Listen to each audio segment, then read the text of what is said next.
back to Fallout 4, Wasteland Reborn. As you can see, this is the results of what happened last stream. I kind of forgot about this. I haven't played for a week, and I didn't do any.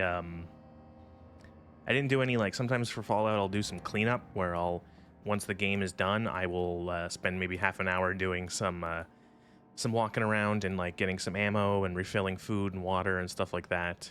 But I did not do any of that. This is exactly where I had stopped streaming last week after this stupidly large battle with the Brotherhood and the Enclave.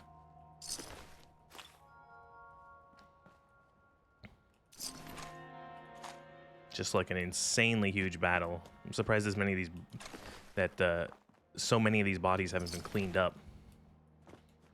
I don't know if that's something. I don't know if there's a limit in this. I'm assuming maybe there's some mods that make the limit a little bit bigger, because this isn't like it's not like Fallout 76 where the bodies turn into like little flesh piles to save on, I guess, memory usage. Now, we lost a lot more soldiers than I thought.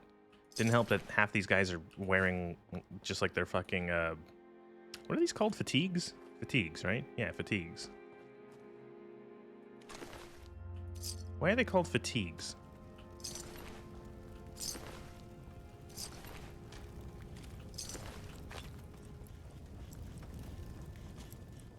I do find it funny that during that entire battle where there was like 700 fucking vertibirds and hundreds of soldiers, this Mr. Handy was literally sitting here just clipping the roses the whole time.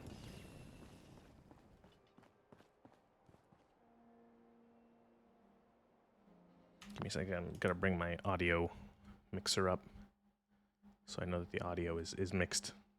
Gotta make sure that the audio is nice and consistently mixed. And by that I mean it's poorly done because I don't know what I'm doing. Ooh, infantry battle rifle. That's the classic Fallout 3 one. That's sort of like a FAL, kind of. So what fucking shotgun did I... Oh yeah, I picked this up off of a dude. Oh, don't have any ammo. What does it fire? 410 gauge. Infantry battle rifle. Look at this fucking thing. Does it fire 308s? Yes, it does. I might actually pick up some ammo for that. Maybe I'll modify it. Bullpup scout rifle. God, what a fucking mess.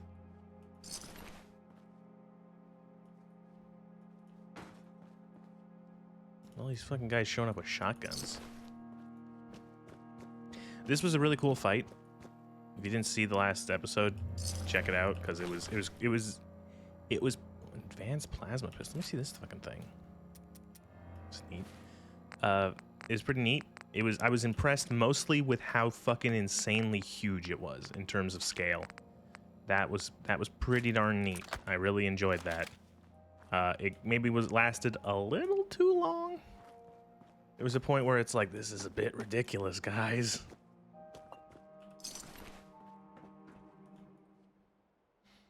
I do feel it does feel weird, this mod. I know this is a mod. This is modded content, but it's more so not on the mod's fault, but on how Bethesda scales their worlds in terms of people.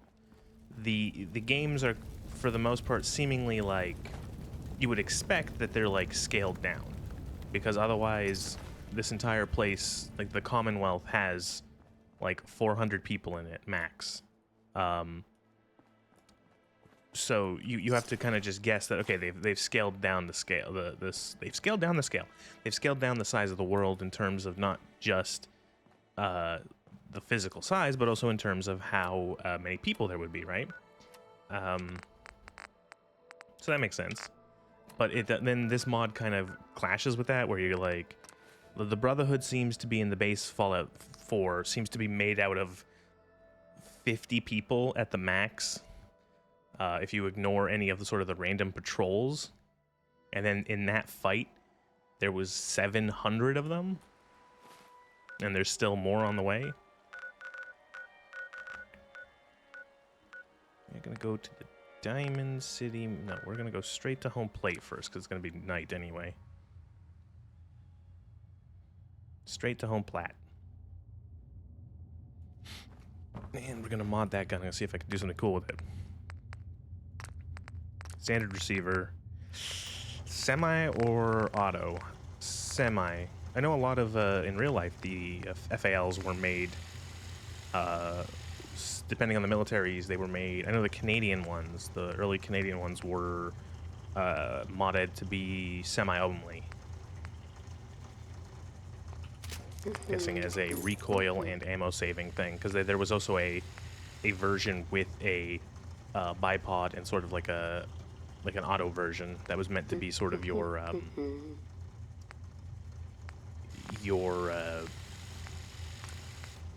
sort of squad support weapon type.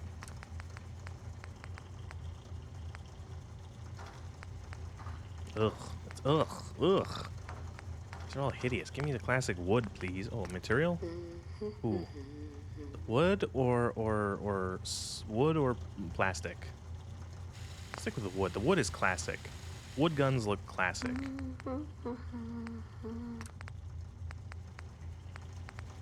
You think this is a standard 20 mag? I don't like the fucking, I don't like the pull on this one, on the plastic. I think it just looks ugly. And those mags look ridiculously long. Standard sights. Do we run an optic on this, or do we stick with the shitty sights? Got a red dot. I think this is like a chevron. Kinda, yeah. Yeah, we'll run no optic. I'm probably not gonna really use this thing much, if at all.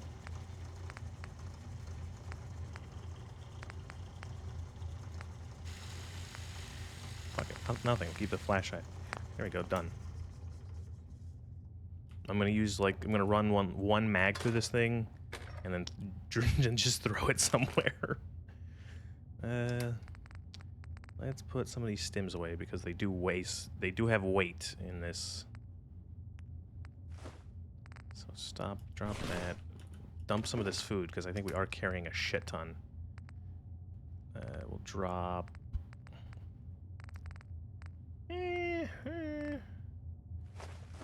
Blamco and the canned dog food and that and that and that and that and that and that and that. And that's good enough for now. It's a lot of water, but whatever. Or liquid. Are the stores open in game still? No, they are not.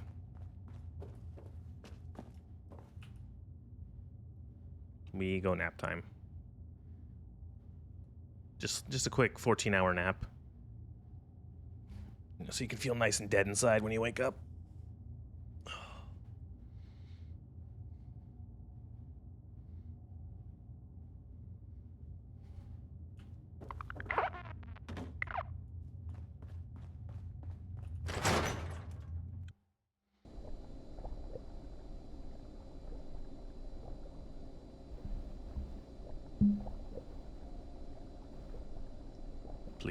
Please game.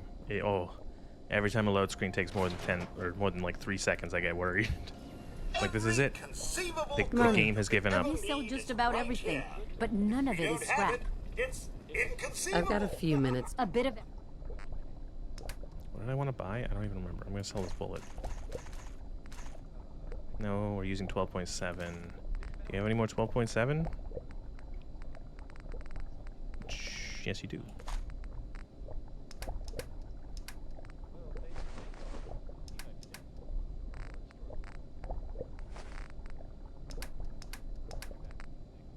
Got any Wawa?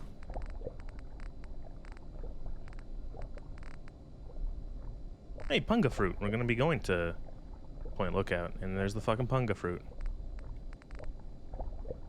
Buy a muffin and a canned salmon. Have anything else I can sell you?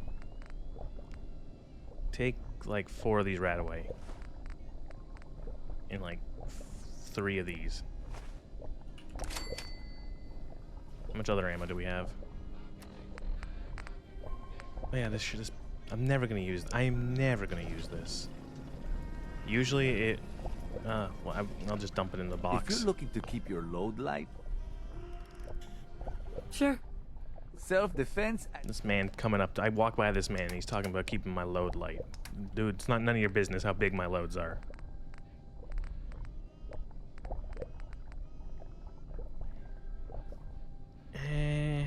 7? Sure. It's about like 50. Sure, 5308s. And I have nothing to give him.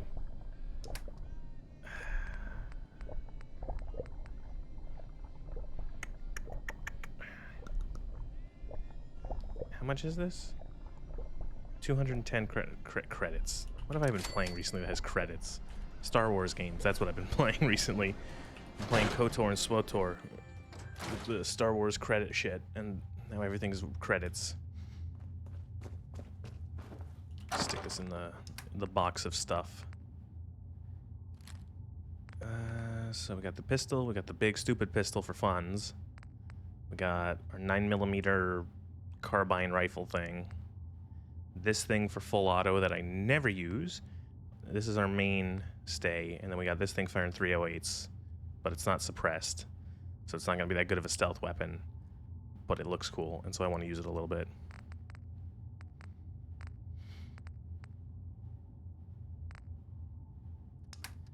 And we got an okay supply of liquids. I would like more purified water. Whoops, what did I just pick up?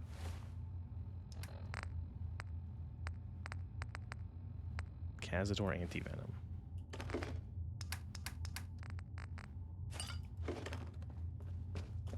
Does anyone know where's a good supply of like purified water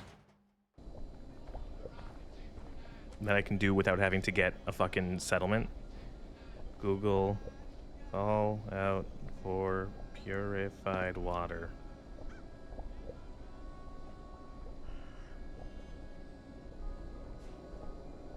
I'm not looking at production. Tell me who.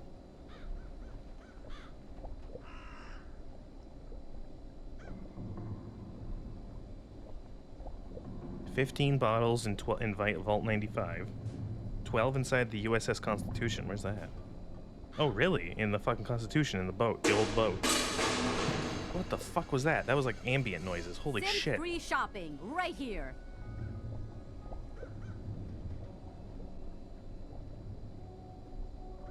There's 8 in Dr. Sun's house here in whatever this place is called, Diamond City. I'm gonna go rob his house after I sneeze.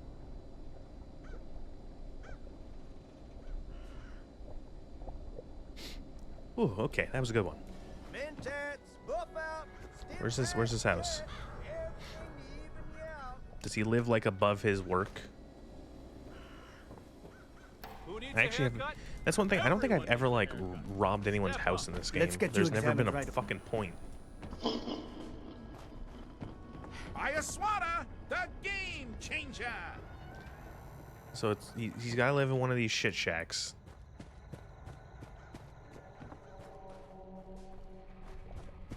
But which shit shack? The hub of trade for all I actually have no idea where the shit right shacks here. are in this place. Like, again, I've never had a reason. Like, this building, I've never gone into this building. The Science Center, maybe like once. Dr. Sun's house, here we go. Nice. You are currently trespassing. Good. Look at this man hoarding all of the water. He's a water hoarder.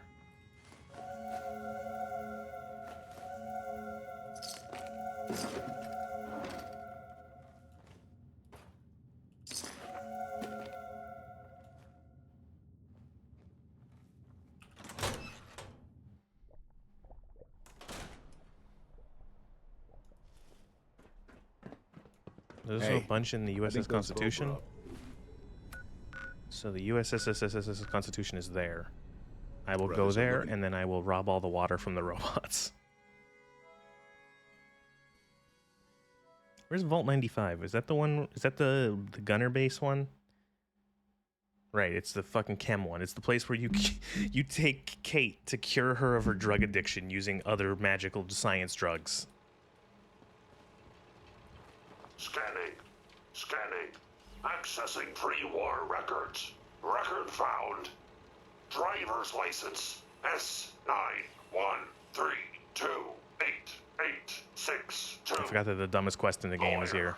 Ahoy there, citizen. You are hereby conscripted into the Congressional Army. Well, that just happened. Well, that's new. Pardon, madam. Regardless, the captain requests your presence on the bridge. At the double quick, madam. Last voyage of the USS Constitution. Thank you, Will Shen, for this beautiful quest. If you haven't seen that recent interview that Will Shen, the guy who worked at Bethesda for many years and did a lot of the work, I think he was the lead quest designer on Starfield, went through, he did a talk about him and one of the other guys who used to work for Bethesda with him.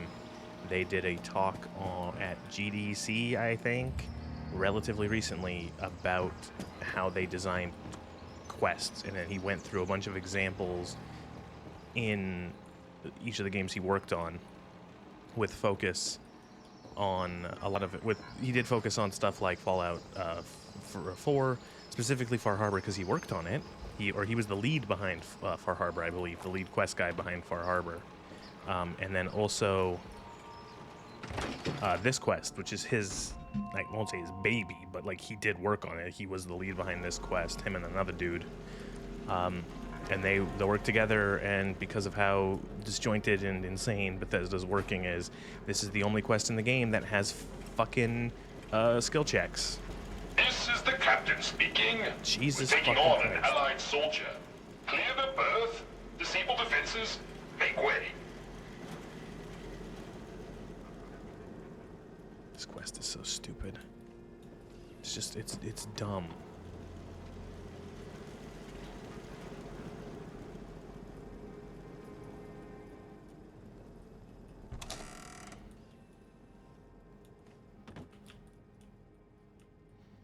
You know, someone's gonna say like, oh, well, what about the stupid quest with the ghouls in Fallout New Vegas where you have to send them to space? And I'm like, that's silly, but it makes more sense in that they're actually at a rocket test facility. They're not fucking, they've not attached rockets to the USS Constitution.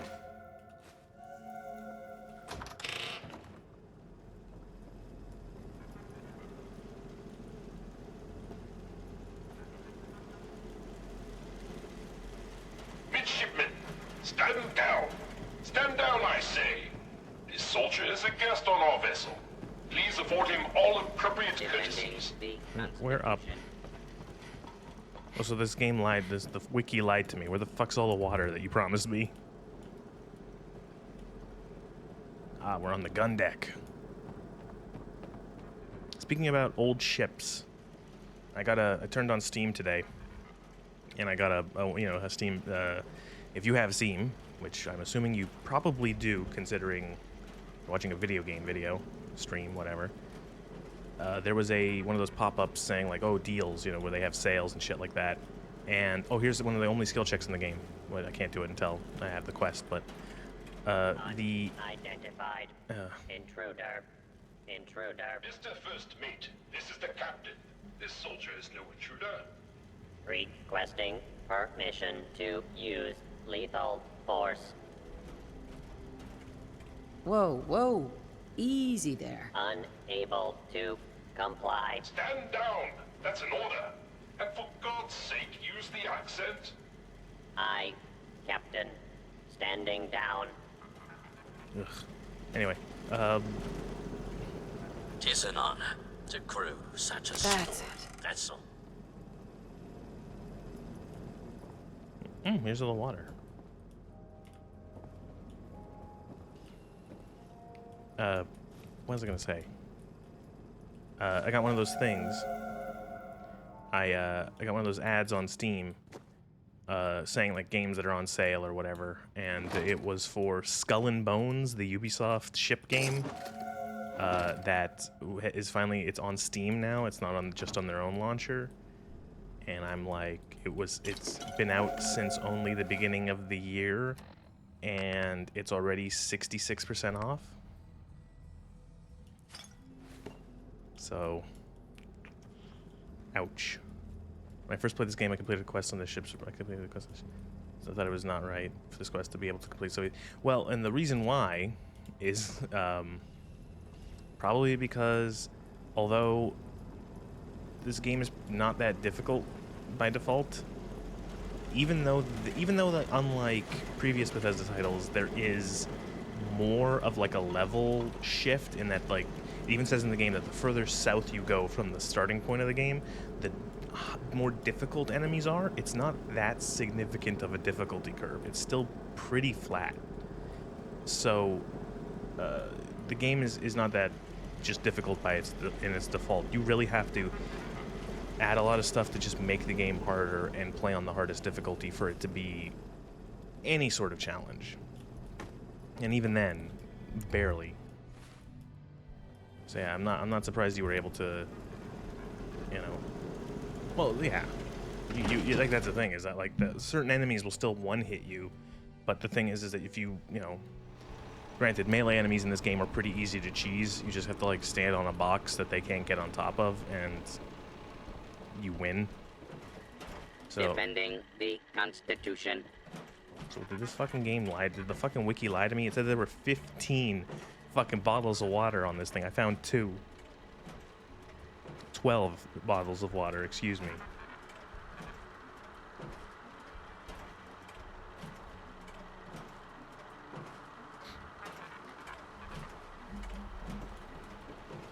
Yeah, I think this quest is really silly to the point where I can't take it. It just doesn't make any sense. Like, I get it. I get it. These are the robots that, at least I assume I get it, in that these are the robots that were taking care of the Constitution as like a museum ship, and that even though the world has ended, they're still doing their duty to sort of protect the ship, and you know, there's like the sentry bot is cosplaying as captain. You know, he's even got the fucking hat. None of your lip, Mr. Navigator. Have the crow's nest scan 2 points off the port bow. Jump to it. You know, and they're trying to get the ship with like rockets to fucking get to the what's it called, to the fucking thing, and then to get to the ocean, and they blow it into the. I hate this ship. I hate this quest. I want to leave. I just wanted to get the water here, and there wasn't any water. I want to go do something more fun, so I'm gonna go do the fucking. I'm doing Point Lookout. It's in the title. That's what I'm titling this episode. Riverboat Landing.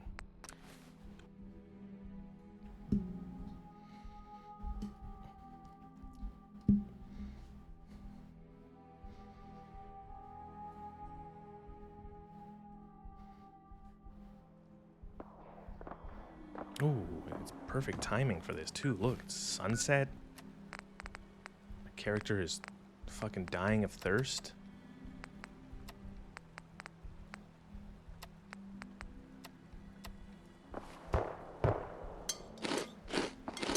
Alright, so this is the crazy game. This is one of the crazy mods where some people took the entirety of the Point Lookout DLC from Fallout 3 and just ported it into Fallout 4.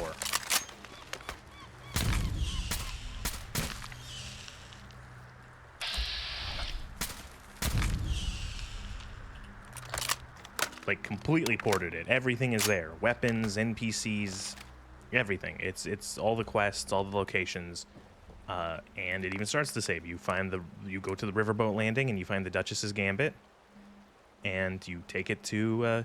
Again, there's a bit more of a discrepancy in terms of the distance you travel compared to Fallout 3, where in Fallout 3 you're going from Washington, D.C. to the sort of further down the Potomac and into Chesapeake Bay, where in this game you're going all the way north from Boston down to near Washington.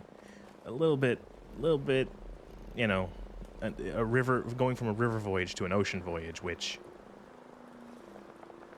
See, right here is that Bethesda quality. This is what makes Bethesda game. This is what people talk about when they say like certain exploration games don't like their Bethesda games are not the only exploration games in the world, but there's a certain quality, and this is what they're talking about. Also that right there, that's what they're also talking about.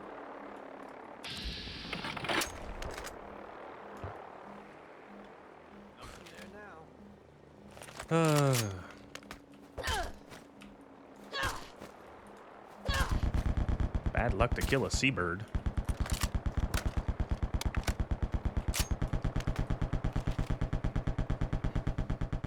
Can anyone tell me what the lighthouse is about? I still don't really get that movie. I liked it, I just don't really get it.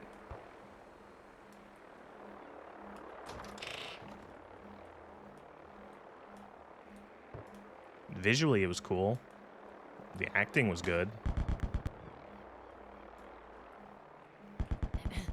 Welcome, my friend. I am Tobar the Ferryman, and this fine vessel is the Duchess Gambit. We're just back from Point Lookout, but it won't be long before we set off again. Interested? I actually don't know if this is, You look like a woman who's been around the waste, so I'll cut right to it. I don't know if this is the Point original Lookout, voice you'll acting from find the mod fresh-grown or from the food, thing. mysterious locales, and treasures as of yet unlooted. Oh, bad luck But to keep kill a your wits seabird about because you, they're more thought to than a carry the few souls of dead exotic critters sailors. and I didn't know inhospitable that. That's an locals. interesting So little stay bit here if you're of too folklore. dainty to rough it.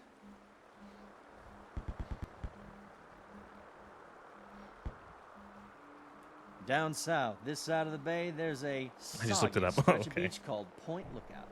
Oh, it's got it all.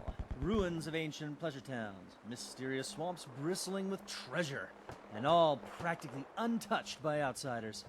But if you're curious, I could offer you a ride over to that faraway land for a nominal fee, of course. Buy a ticket. Looking for fame and fortune? Hoping to cultivate the delicious punga fruit? Or just looking to run away from your life on these dreary shores? If Willem Dafoe is in a film, it doesn't matter what it's about. Fair enough. He's a good actor, which is like the most non-controversial sentence. To be fair, in that movie, fucking Robert Pattinson, it's one of those things where that guy was like memed on, not really him, but the fact that him and his role in the Twilight films and stuff like that. But he's a really good actor. He's like a really good actor. He was really good in that. He was good as the Batman. I was surprised. I'm not like a big comic or superhero guy, and I really enjoyed his portrayal, his take on the Batman of how he acted that. I thought it was good. Once you got a ticket, just head into the cabin, settle in on the cot. We'll be there in no time.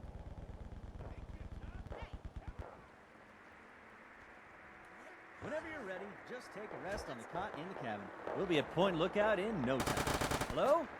Oh my god, we're being assaulted.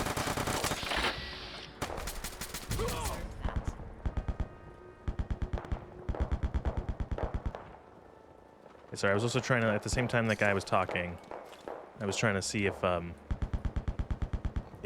this mod uses the same voice acting as the original, if they just like took the lines over, or if they had people redo the whole thing, and I could not find an answer.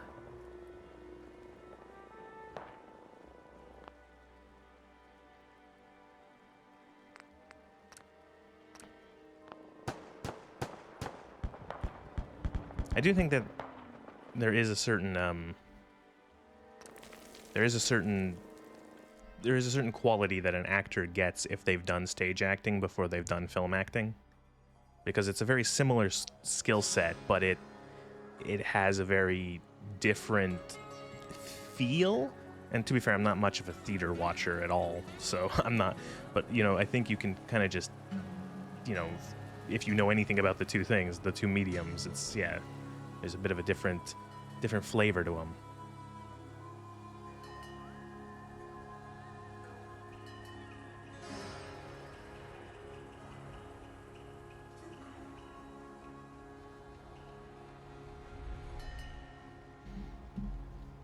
Welcome to Point Lookout National Park.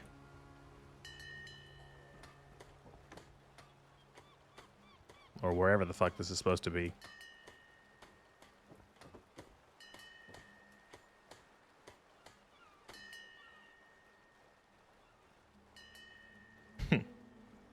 That's interesting.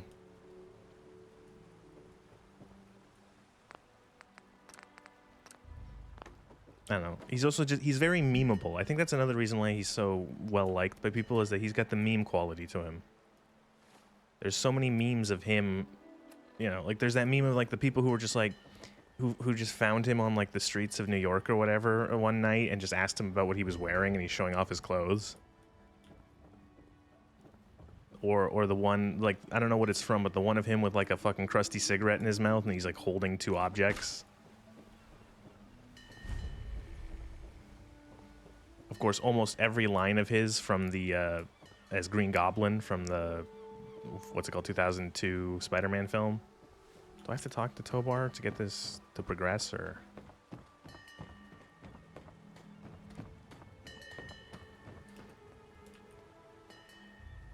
Welcome to Point Lookout, my friend.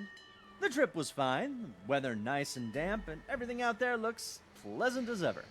Looks like nothing's changed since my last visit, except all the smoke I saw on the way in. Oh, nothing much. Just old Calvert Mansion. Just a huge abandoned estate teeming with who knows what opportunities for profitable scavenging. You know, nothing much. I know I said Point Lookout was perfect for treasure hunters, but it is a rare day when you get a beacon like that.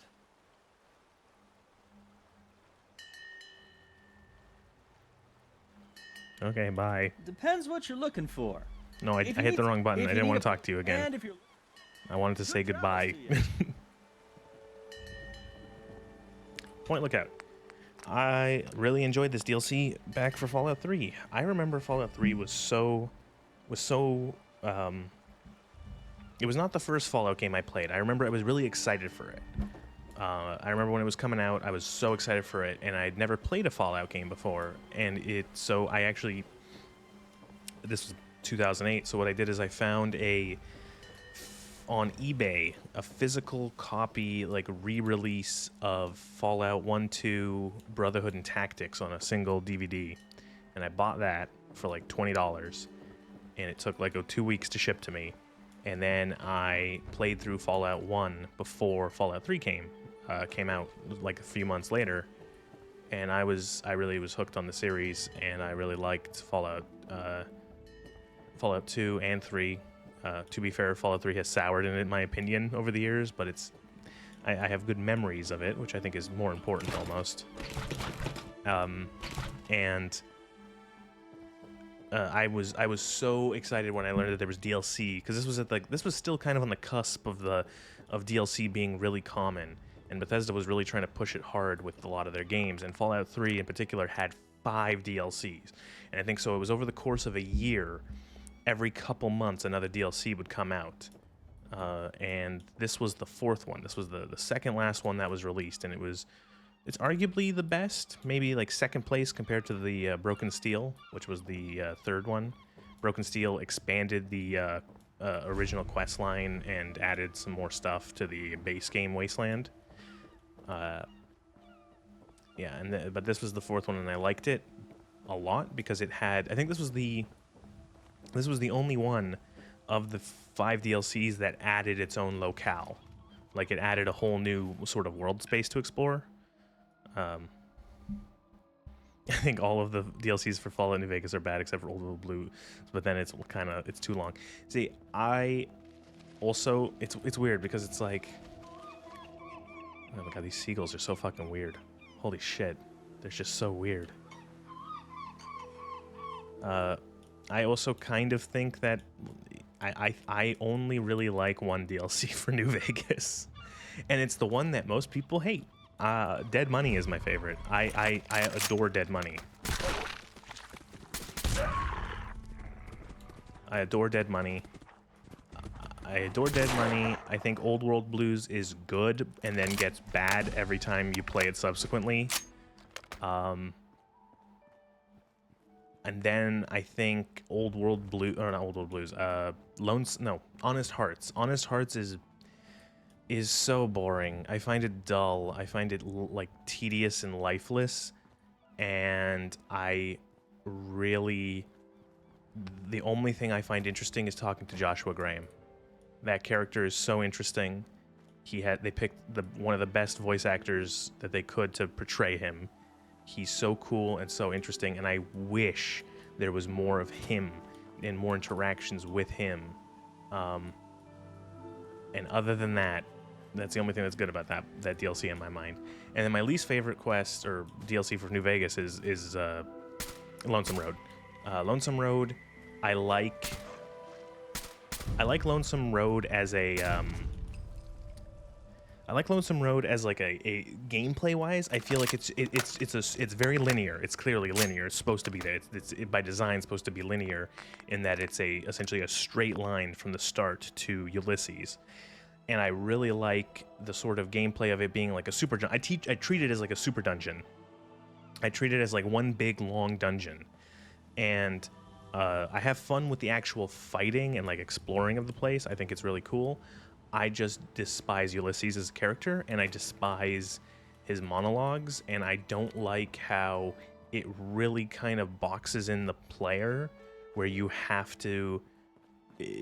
I talked about this previously. I talked about this during my last playthrough of Fallout New Vegas, where it feels like Ulysses is gaslighting the player consistently.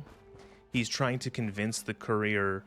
It's like, oh, Courier 6, you delivered this thing, and you fucked up this place. You fucked it up. You destroyed this place I love that I called home.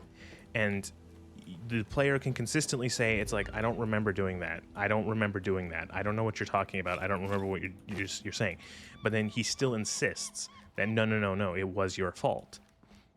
Which, you know, it feels weird that that's being forced on the player.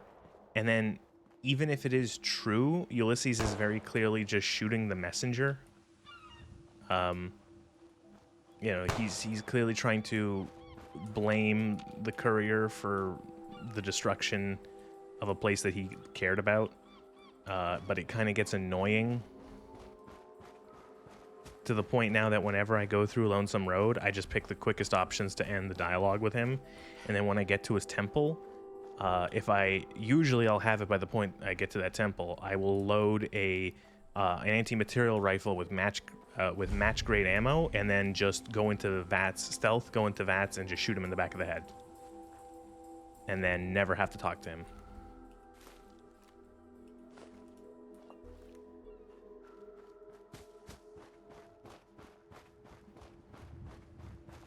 But I like Dead Money a lot. I think Dead Money is the best DLC for Fallout New Vegas. It has an interesting story. It has interesting combat. It has an interesting location.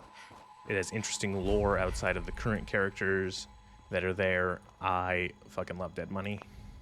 And it's hard, and it's a fucking challenge, and I like that. Anyway, as I was saying, this is Fallout 3, not New Vegas. Or this is a DLC for Fallout 3 in Fallout 4. And this one was pretty good, almost exclusively for its location, which is really strong, and the world design, which is really strong. The quest line is kind of forgettable. It's not that interesting, but it's not terrible. You know, Tribal. Get in here and help me fight these bastards off, goddamn it. Oh, right, I forgot about this part. Oh, no, this might actually be difficult.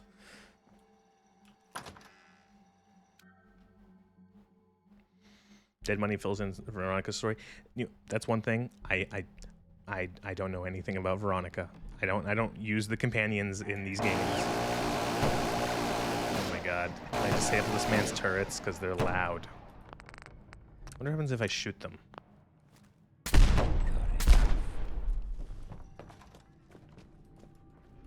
Hey.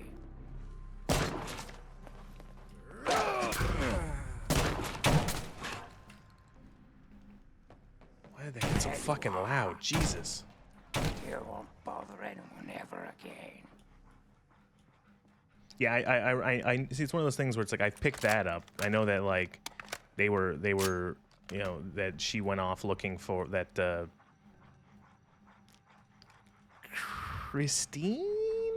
Christine went off. I love this DLC, and I can't remember what it's called. Her name. Christine went off looking for Elijah and all that, and Like I picked that much up, but it's just a case of I never got the other half of it because I never talked to Veronica, or I rarely did. To help me if you want to stay alive.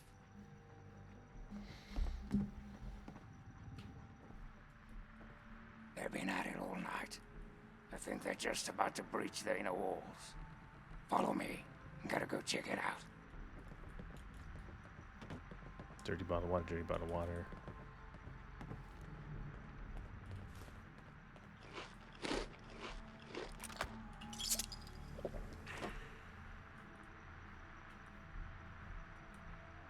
Holy shit, 5 stim packs in there.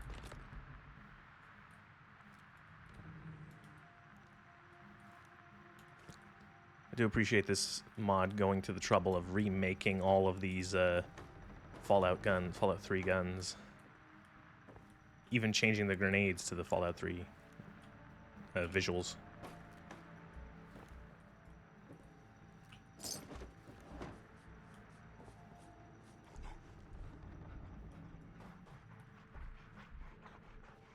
Hey, over here.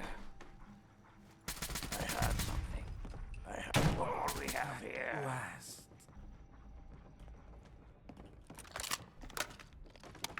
It looks like they're coming in from some. This is actually a good chance to use my FAL. Somewhere upstairs. Hurry, follow me.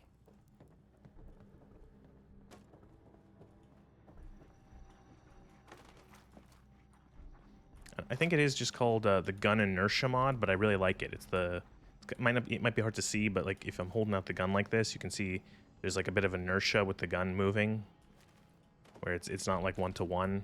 I like that. It's just a neat little effect.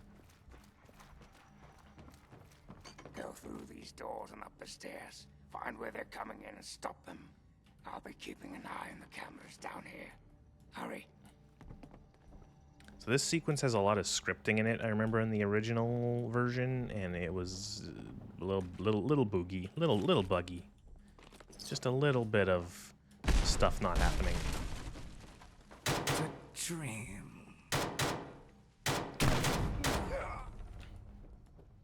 My character is just a little deaf after firing a 308 rifle indoors. Just a little. Just a little bit partial permanent hearing damage. Ooh, a coach gun. Oh, it's like a classic long double barrel.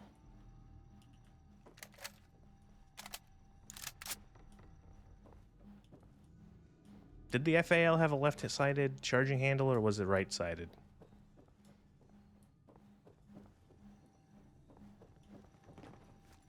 Hello? Look, it's a dream. Hello? My god, these are fucking loaded with stuff. I'm gonna have so many fucking stims after this. Must have been the wind. Did that guy just say must have been the wind? Oh no, it's Skyrim. All over again.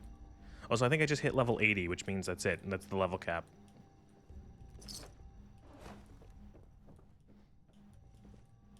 Oh my god, look at all these fucking stim packs.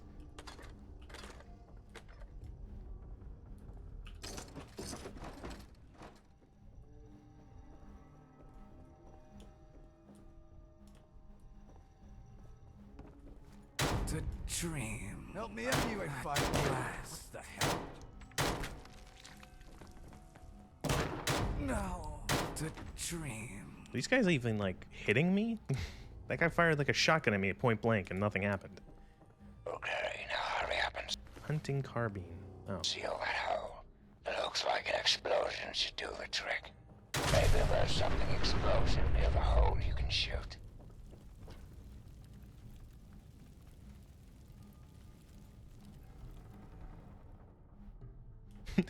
What do you mean sneaking protocol? Because I do, you know, I do feel like it's the meme for a reason of like everyone ends up being a sneak archer in Skyrim because it is very satisfying, and it gets to the point where it is stupidly broken, where your character is essentially permanently invisible.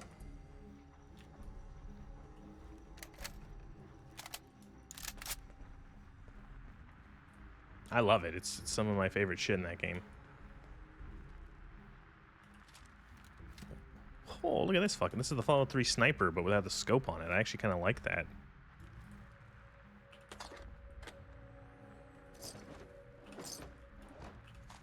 And more 308s. I will take that. All attempted sneaks are not rewarded. There's no nuance. I feel like I kind of agree. Only opens with a key. Oh, there we go. blast. I feel like, yes, there is more, I'd say there's more feedback in Fallout, or excuse me, in Skyrim for sneak. I think that's probably the big thing, is that it feels like you're a bit stealthier. I would say that in Honest, though, I feel like none of these games, it's one of those things where it's like, I'm not speaking to, yeah, I know, again, like, it's completely, yeah, that's like what you feel, subjectively, that you like that better. I kind of see what you mean, in that I do feel like sneak in these games is kind of, in Fallout like 3, New Vegas, is kind of iffy, and that it's just like, eh. I think I was supposed to fall in those floorboards there. Yeah, that was definitely supposed to happen. Oh, yeah, alright, there we go. But it's one of those things where I am spoiled by actually having played games where stealth is much more involved, and so I feel like none of these games do stealth very well, and I think it's just because stealth is a small part of a whole different combat system where there's multiple different approaches. Where I think of like something like Dishonored, where Dishonored has like a good stealth system in that. What is an example? Oh, yes, Dishonored is a much better stealth. It's a much more robust stealth system, specifically because enemies are more reactive to not just visual but also sound. So, like running over glass or running over metal is louder than running over some like softer terrains. They have more sort of I feel like a lot of in Fallout and stuff, Fallout and Skyrim, the enemies kind of just have like a sense of where you are, where in games like Dishonored, the enemies actually have a distance that they can hear you at, and also vision cones that are more defined, where if you're like quietly moving behind an enemy, it doesn't matter how close you are to them. It doesn't matter because there's no like skill check. It's not like a radius that they detect you in. If they can't see you, they're not going to notice you, if you're quiet. But that's the thing, is that stealth is a significant part of the game. Like, that's a very significant way of getting through that game. In that, the idea being that, like, you're one dude against so many enemies, and that's a case of, like, you can kill them all, but one dude against 20, or you could just, like, hide, and you could pick them off, or you can completely ignore enemies and just go complete stealth. One of my favorite things to do in those games, in Dishonored 1 and 2, is getting the Clean Hands achievement, which is beating the game without killing anyone, and the Ghost achievement, which is beating the game without being seen.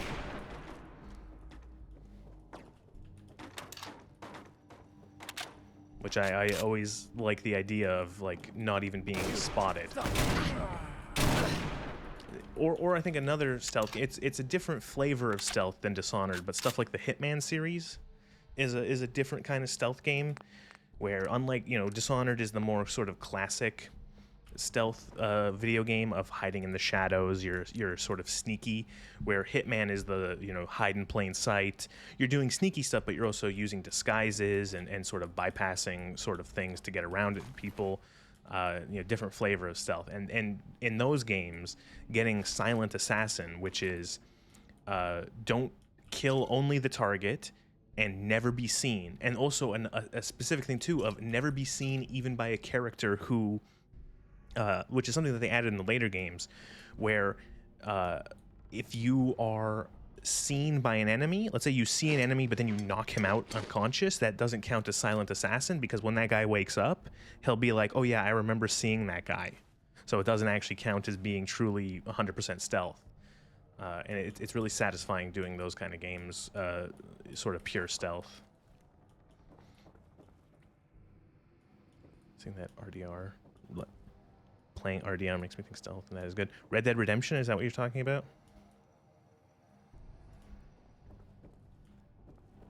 I don't know if there's other.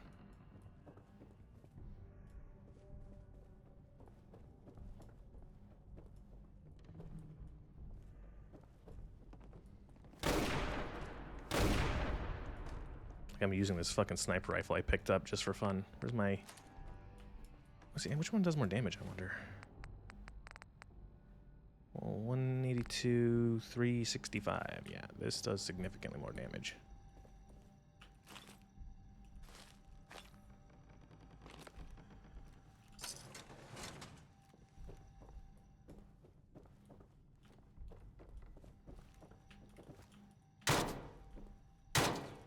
Really? What? You don't have a frag?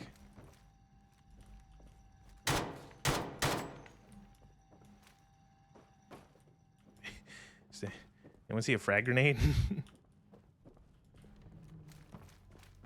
Or a Molotov? There we go.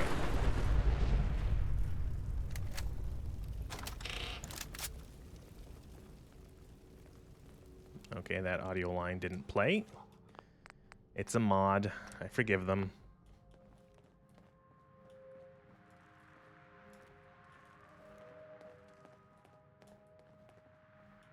Desmond, speak to me. Desmond has aphasia. He can't talk. Or he's gone mute. I don't know.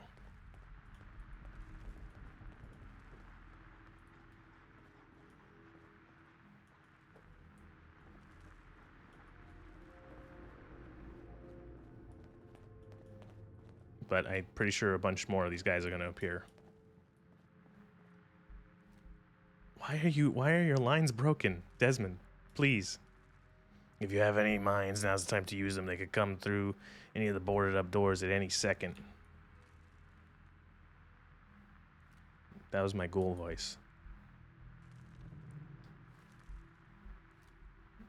How are you?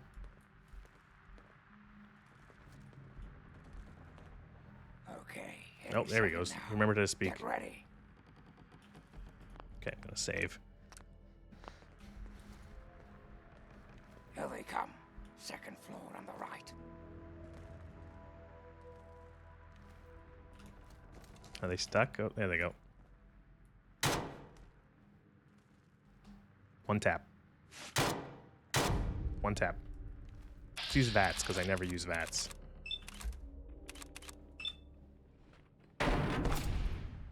Dead. Dead. Gotta go check it out.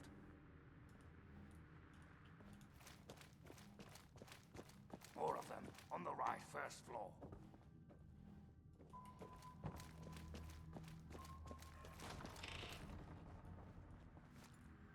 Did you hear something?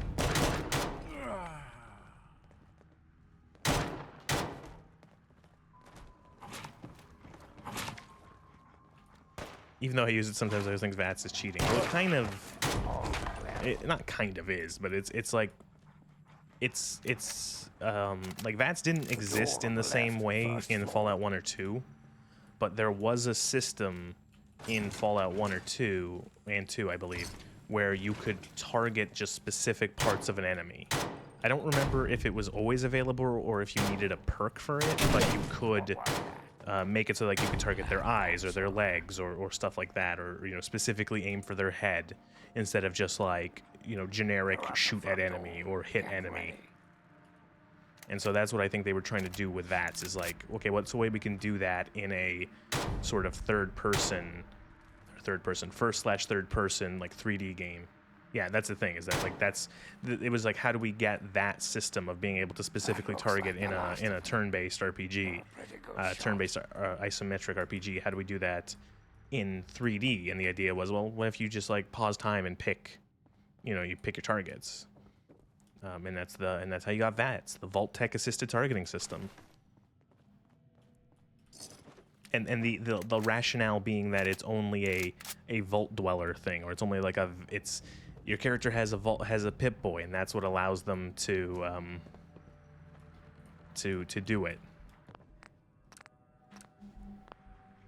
I think you think also checking inventory and combat to ingest aid is cheating. It's yeah, I get that too, which is I usually hotkey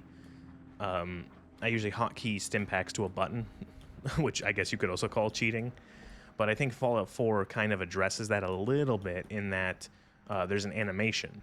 So it's not just instant where you just like inject the stim pack and instant. Your character has to stop and actually, you know, inject themselves, and then it even then it takes like a second or two for the healing to kick in.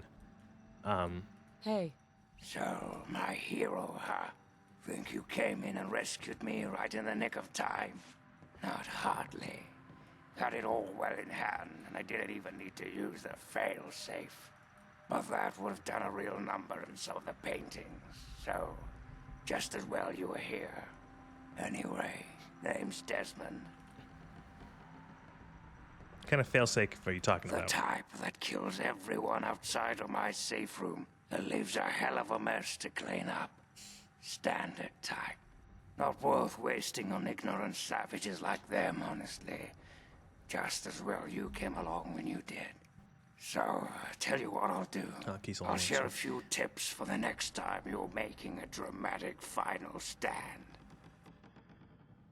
This is something that also they don't really do in Fallout 4, but they did a lot in 3 and also in New Vegas, which is reward perks for doing, you know, for completing certain quests or choosing certain options. You get not a fucking clue. You get some perks that are like unique. Religion. But if I'm right, and I always am, there's something else going on. That's the third attack in a month. Somebody's got a grudge with me. Whether it's a man or a god, I intend to set them straight.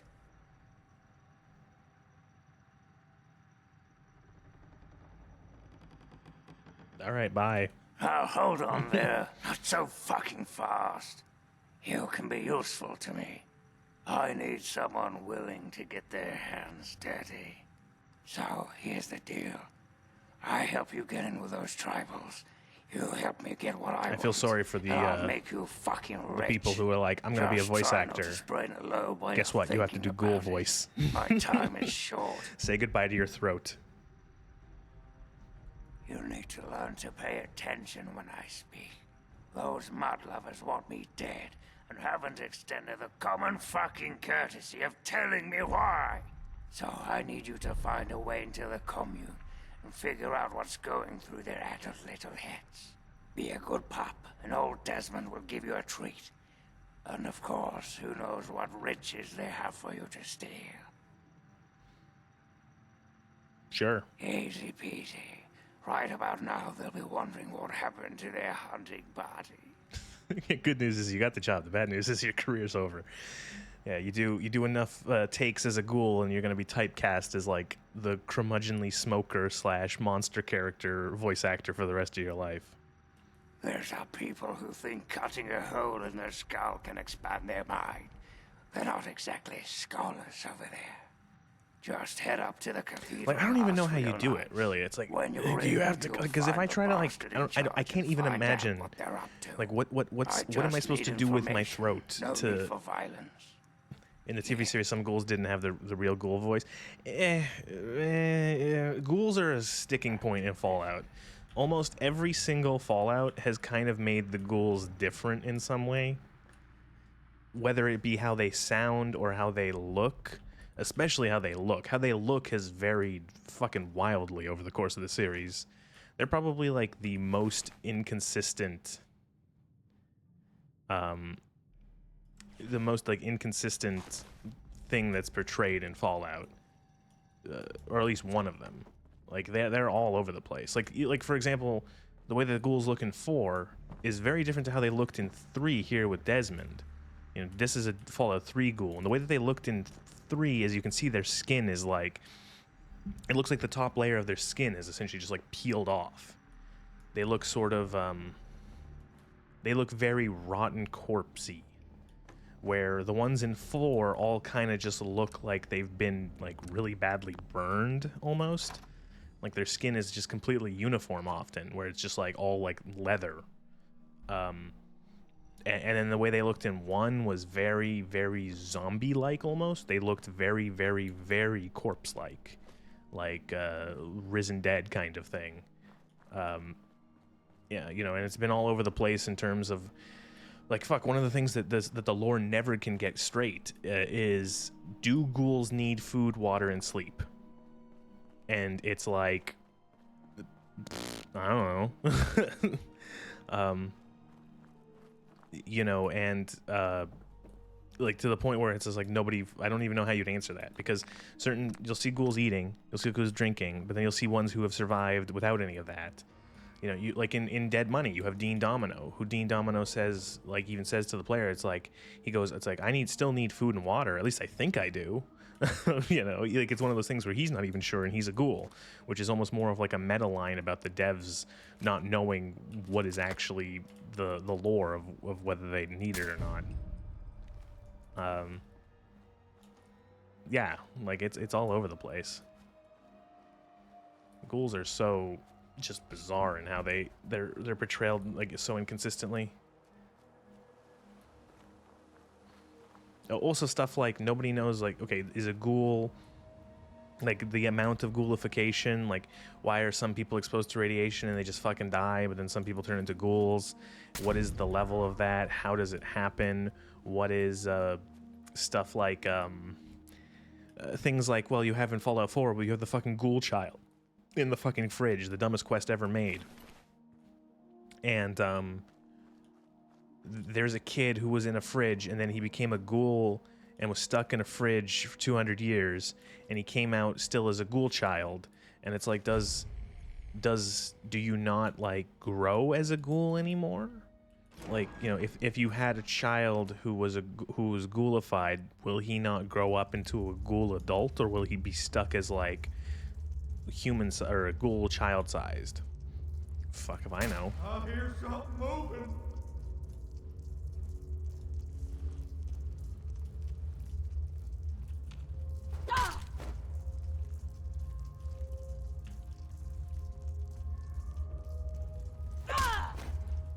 The real answer is that, I don't know what this is. I'm supposed to shoot through this.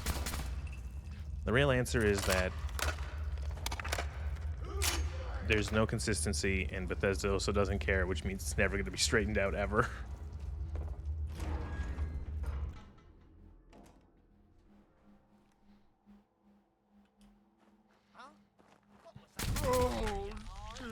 Bethesda contradicts its own lore in the same game sometimes. We're bad guy.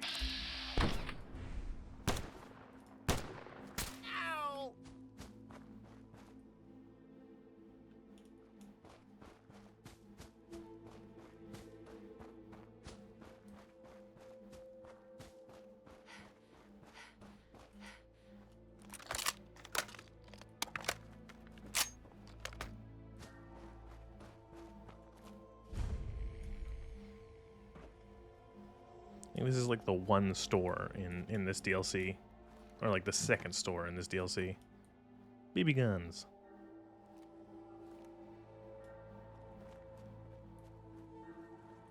Hammers, shovels. Who opens up a hardware store in this place?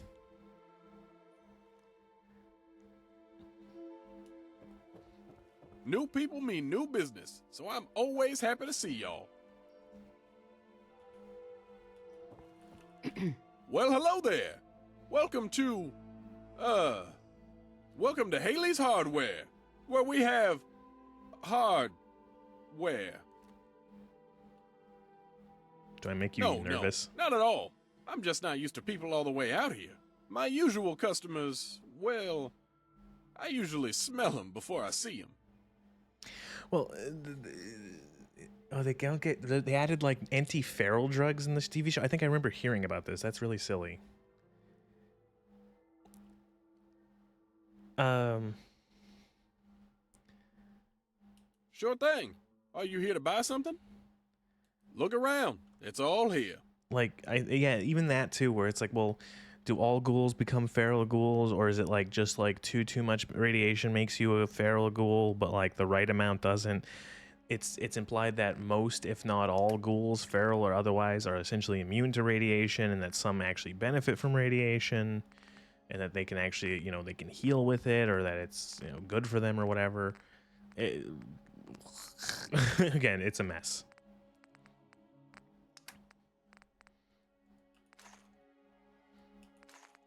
And it's one of those things that's like never going to be settled.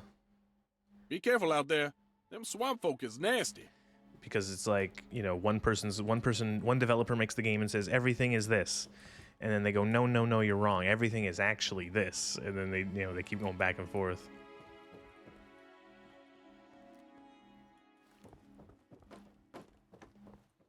Can I just sleep in this dude's bed?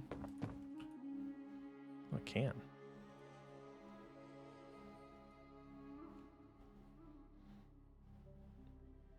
Why would they add like, wait, they need drugs in the TV show? That seems so silly. I know I've seen this before, like I've read that before, but that just seems like really dumb. It's the apocalypse. Where are they getting drugs from? This is a setting where finding water is hard.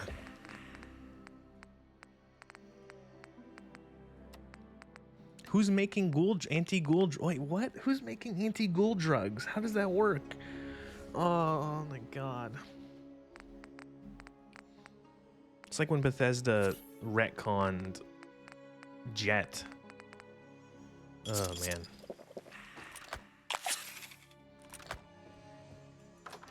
In Fallout 2, you learn that Jet was a post-war drug. It was invented in the Wasteland. It was invented in Fallout 2 by some nasty fucker who can do horrible... He's like one of like the worst characters in the entire Fallout series because he will do horrible things to a female protagonist who is of very low intelligence. I'm pretty sure I'm talking about the right character. I think his name is like Mylan or something like that. And he invented Jet. And then in Fallout 4, Jet suddenly became a pre-war thing where it was like a military drug.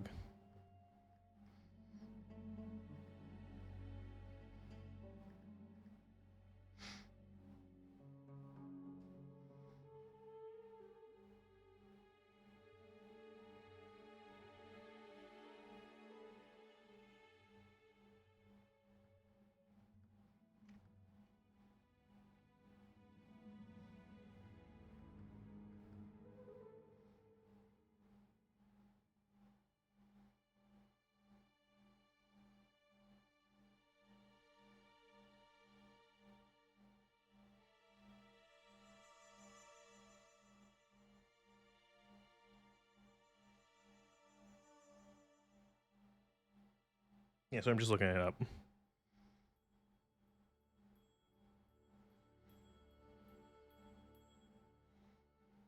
Breaking Bad couple in the trailer and the commentary made their own version of Jet, and so did Benny and Freeside. Well, I'm just looking up the lore, and I don't know how much of this is, but yeah, and there's the character Myron from Fallout 2 who made Jet from... He made Jet from like Brahmin poop or something like that.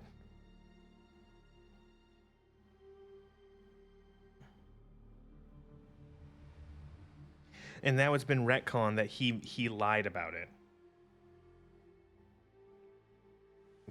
See again, this is how new stuff can affect old stuff, where the new stuff says this person did thing, but they actually lied about it, and that he just found an old way of making Jet. Anyway, he's a bad character. It's funny though because the character ends up after the end of the game, after the end of Fallout 2, ends up getting stabbed by a Jet addict and killed. I don't know if that's like when that lore was written, but if so, that's kind of funny.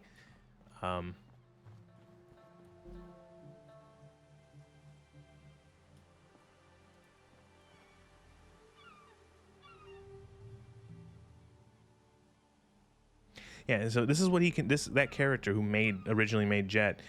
This is what he can do. If the chosen one is female and has an intelligence score of less than 4, Myron will offer a drink spiked with drugs in their initial meeting. Accepting with an endurance score of 5 or less will result in the chosen one falling unconscious. Upon waking, their sex counter will have increased by 1. Yes, Fallout 2 had a sex counter. And no, this is not a mod. This is not a Nexus mod concoction.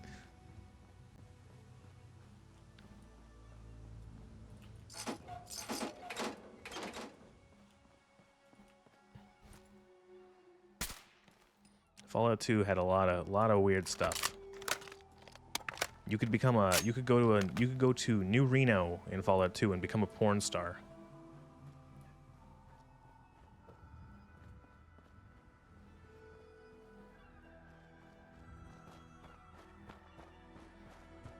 Fallout 2 is strange. It's a good game, but I can see why a lot of people, especially people who really liked 1, sometimes really don't like 2 that much.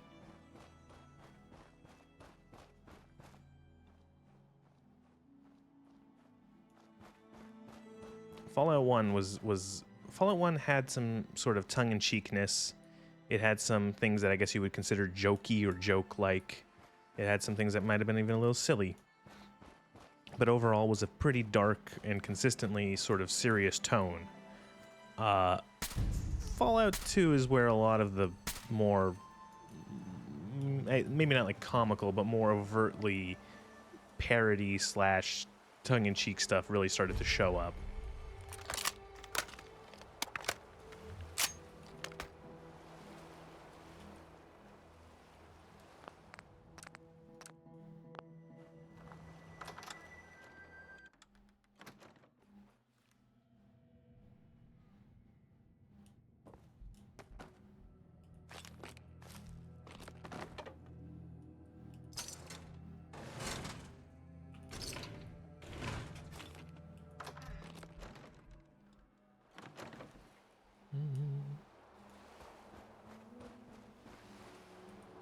Marcella's. Oh, right, this lady.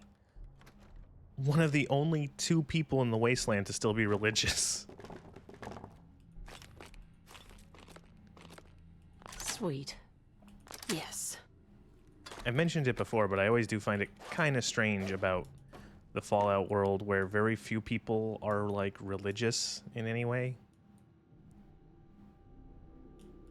Hail Mary, full of grace, the Lord is with thee. Blessed art thou among women, and blessed is the fruit of your womb, Jesus. Holy Mary, Mother of God, pray for us sinners now and at the hour of our death. Amen. Wow, it has been so many years since Catholic school, and I still remember some of those prayers. It's in there. It's in my mind somewhere deep. Hey there. Greetings, child. I'm Marcella, missionary and student of the faith. Over a decade of Catholic school.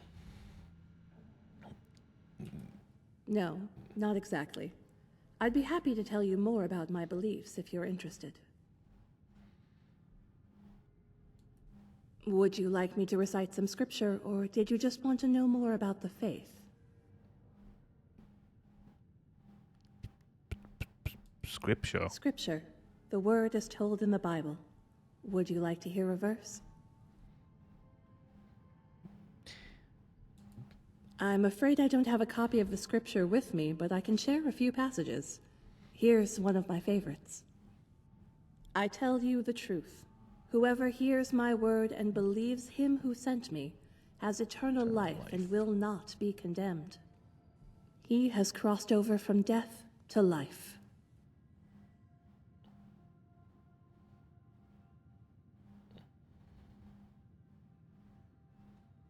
Ecclesiastes 10:12. I don't know. I'm not religious, but I like some of the Bible. I think especially King James, the King James version of the Bible, is very poetic. It's almost very pretty.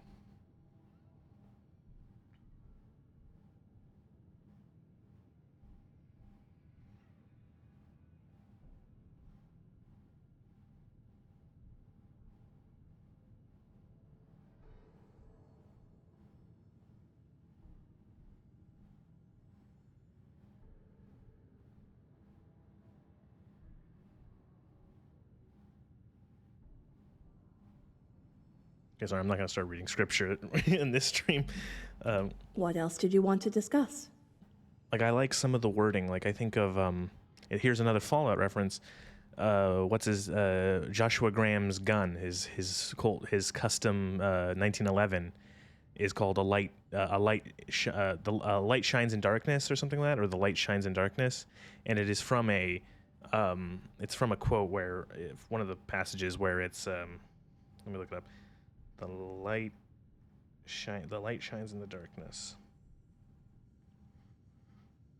And I love the King James version of it, which is, and the light shineth in darkness, and the darkness comprehended it not. Ooh, that's I really like how it words that. I just think that gets to me. I'm relatively new here myself, but I'll share what I can. I think it's an interesting way of just putting a very simple idea of the light shining into darkness, the idea of the darkness not even being able to comprehend light. Ooh, it's good wording.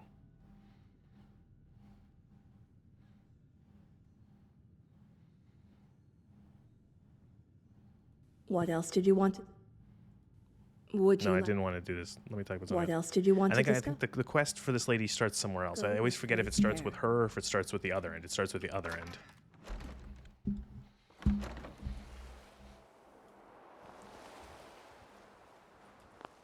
I like...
I think the quest actually starts in the spooky house here.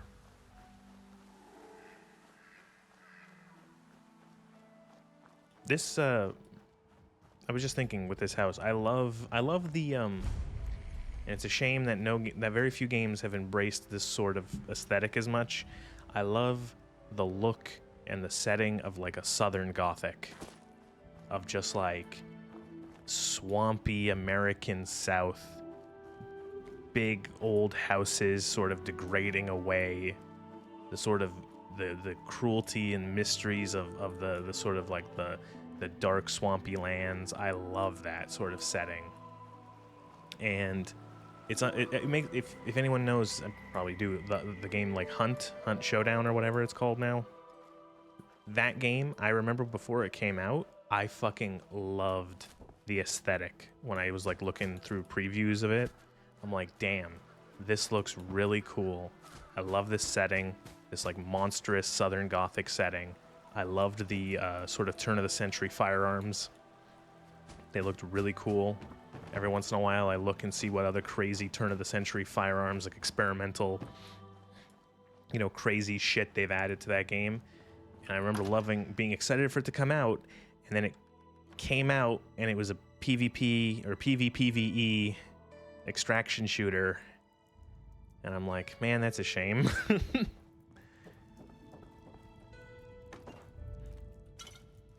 I want a game like that. I want a game in that setting, in that time period, with like monstrous Southern stuff, and I want it to be like Fallout, or like this kind of game. I want it to be like a single-player RPG or a single-player adventure game or something. That's what I want. I want to be able to dig through a grimy southern manor and fight the monsters at the bottom of the... Oh, no, that's not really what I mean. I get what you're trying to do, but like, I don't mean Fallout 76.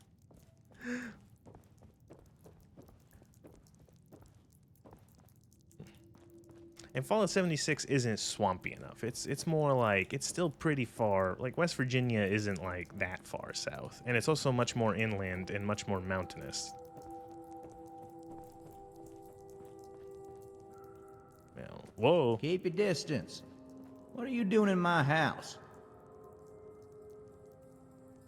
Well, Blackhall Manor isn't abandoned. Not yet. At least have the grace to come speak with her owner properly. All right, old man. No, see, that's the thing, is that, like, Fallout 76 leaned into the cryptid thing. Fallout 76 leaned into, like, the West Virginia cryptids, which West Virginia seems to be crawling with cryptids.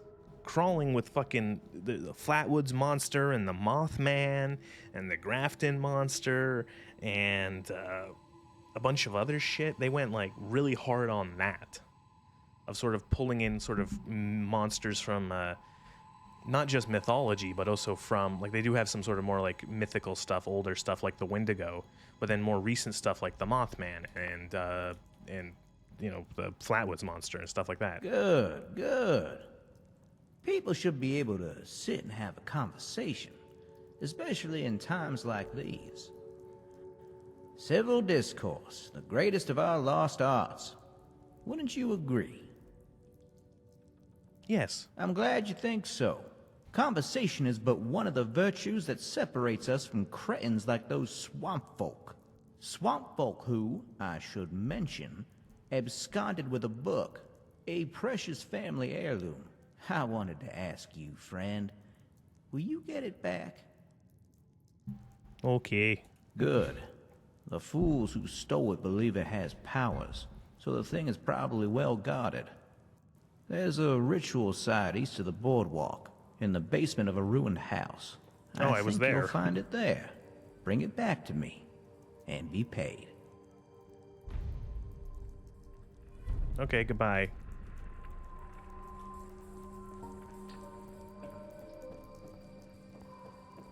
Yeah, this is the Fallout 3 introduced into the lore of Fallout. This sort of more like like it's background stuff. It's not like important, but it's like little tiny stuff. Oh, there she is. Hey there. Wait a moment. I need to know. Has Obadiah sent you in search of a book? Yes. I thought as much. Listen to me very carefully, child. You mustn't bring it to him. That book is known as the Krivbekna, and it's a thing of evil purpose. Yes, the Krivbekna. The Blackhall family has a long, evil history with the book. It was lost to them long ago, but it's found a way back to Point Lookout, and Obadiah seeks to reclaim it. I ask no more. You can find me at my tent on the beach, south of Blackhall. God bless your path, child. But yeah, this is they added in Fallout 3 some Lovecraftian elements in the background of the game, where there is a building in Fallout 3 called the Dunwich Building, or Dunwich Building. I'm not really sure how you pronounce it, but the Dunwich Building. I think it's Dunwich. Dunwich Building is like off in the corner of a map. It's actually very easy to, like, maybe not miss, but it's easy to ignore. It just looks like an office building out in the middle of nowhere. And it's like filled with spooky visions, and you go into, like, it's filled with feral ghouls, and you have hallucinations, and you go into the basement, and there's like a Lovecraftian obelisk in the basement, and creepy shit, and you what's it called? They wrap it around with this, where there's, in this DLC, there's this albino swamp jaw. He's just chilling. Look at him. Hey there, bud. Oopsies. Oh, he's not dead.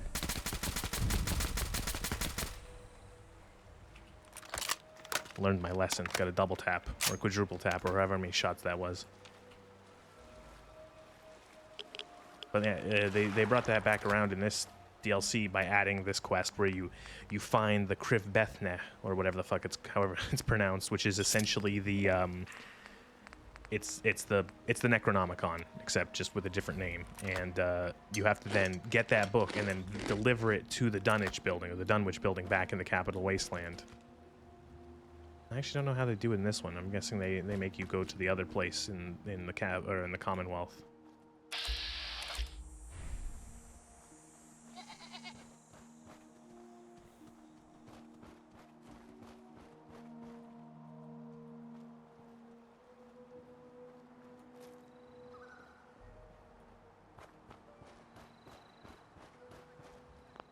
Gotta be saving more. I'm gonna regret it.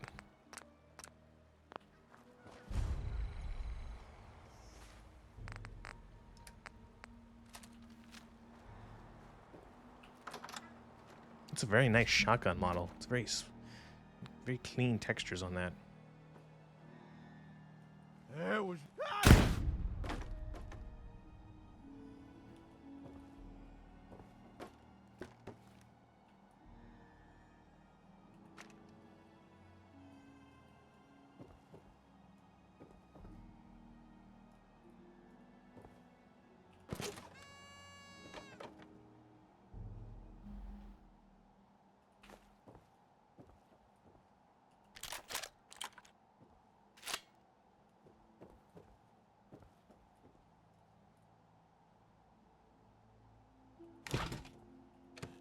Ooh, openable cabinets. Is this next gen stuff? Wow, look at that.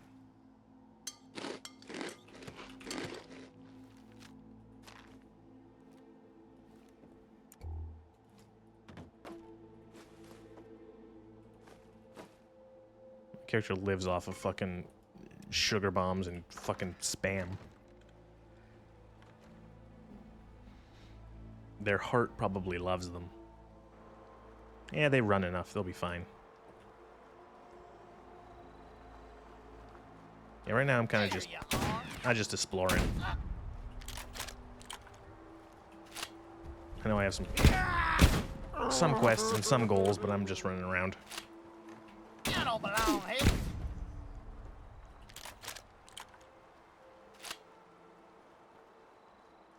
Oh no.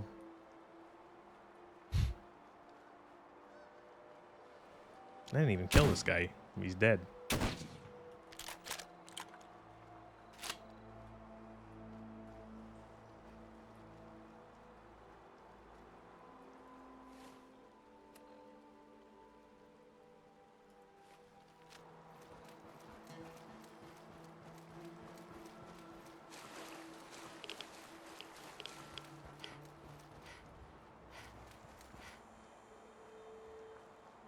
I'm gonna get killed using this shotgun. I'm gonna run into something that's gonna survive 2 shots, and then it's gonna just fucking kill me.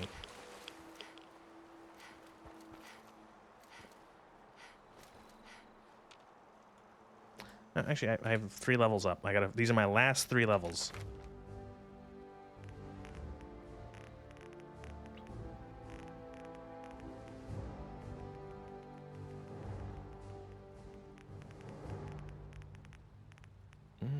None of these perks are interesting.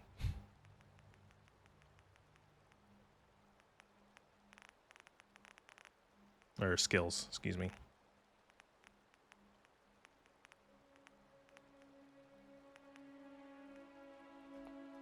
All right, last 3 perks. This is it, and it's done. See if I need any more handgun perks or.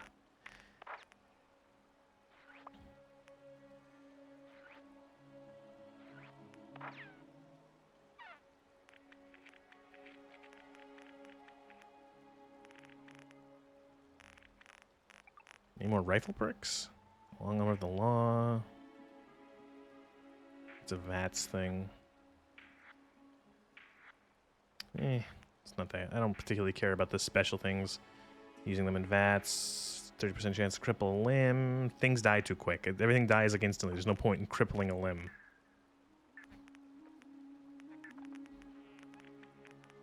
Did I take all of the... Whatever they're, I can't remember what they're under. It's the, survival. It was, yeah, I think I did. The, Lone Wanderer perks, which are always good.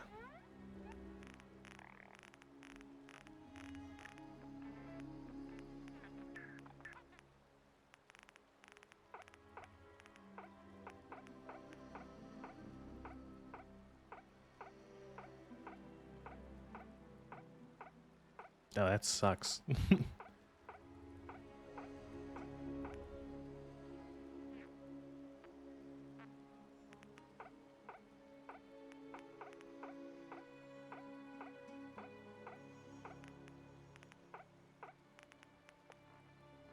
I don't even remember the last time my limbs were crippled. I don't think adamantium skeletons already have the 2 perks of it. So yeah, bloody mess. It doesn't give you any. This one doesn't give you any Doesn't give you the extra 5% damage, so it is useless.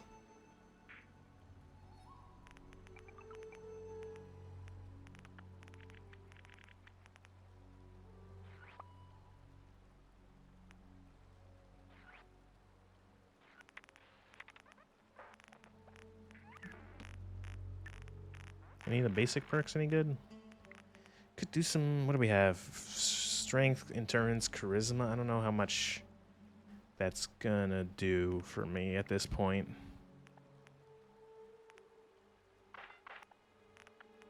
Maybe another point in endurance. Another point in endurance and another point in endurance. And then critical banker 4 or whatever. That's it. We're done. No more perks, no more skills for the rest of the fucking playthrough.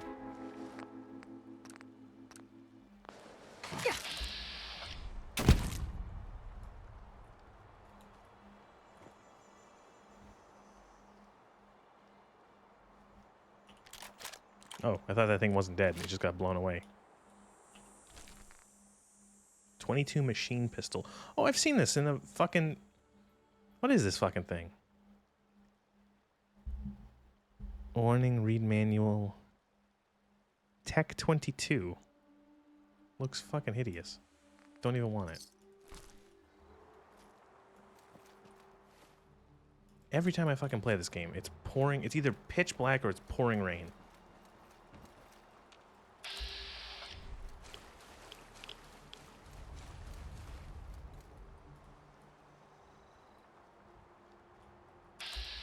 Swamp ghoul.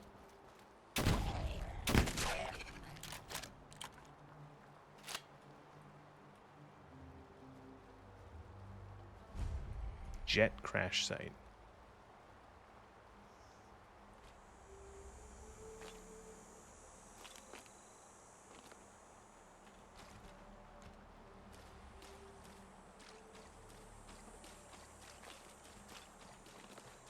Here is another stunning example of Bethesda's, what do they call it? Environmental storytelling. You see, this plane crashed, and then a bunch of people came here, and then this guy was the guy, and then the other guys came and tried to kill him or something. I don't know. It's a cool looking jet, though.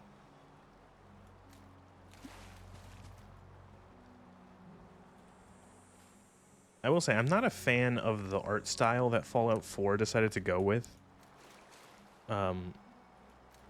Fallout, for the most part, I even say even in 1 and 2, Fallout 1, 2, and oh my fucking god. Hey there, buddy.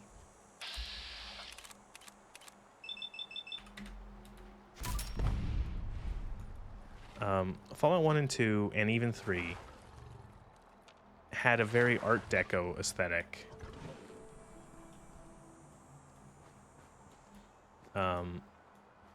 Very Art Deco. And then Fallout 4 kind of went very like hard into the atom punk, atomic punk kind of stuff. And I kind of don't like it. It's a bit too colorful. It's a bit too curvy. There's too many like curves and like weird like girders and extra bits everywhere. It got a little too comic book like, little too comic booky for my taste. I don't think it's bad. It's just like a difference in like I prefer the way that parts of, let's say, like DC looked like in Fallout 3 to how it looks like Boston looks like in 4. I think another issue with it is that it kind of makes things, I don't know, it makes things less, again, we're talking about earlier about consistency or stuff like that, where it's like, okay, well, why did so much stuff, like, okay, this stuff has all this architecture, but then this stuff has all this architecture, and I guess some of it can be squared away by, oh, different cities, different areas of the country have different architecture, and I'm like, yeah, I guess that would be the best way to explain it.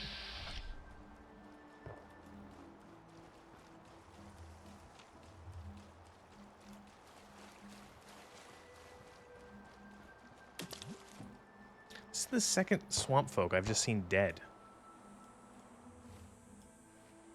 That's another swamp jaw there. Look at him.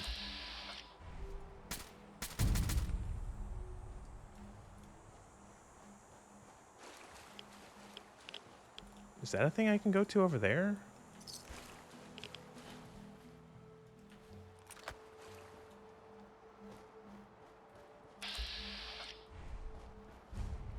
Swampland Farm.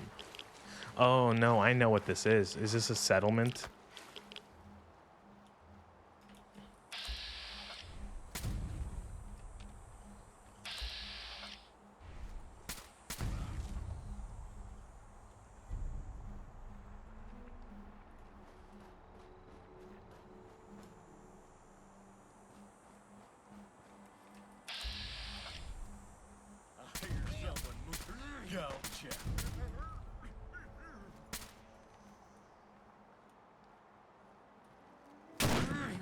Ow. Oh, he didn't even hit me.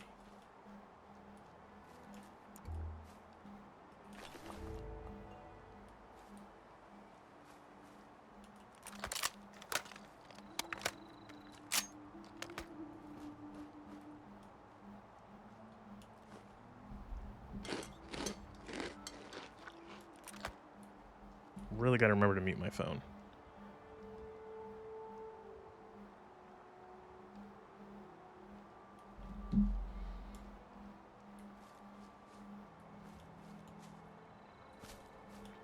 I thought this was gonna be a settlement. It's just a shitty farmhouse.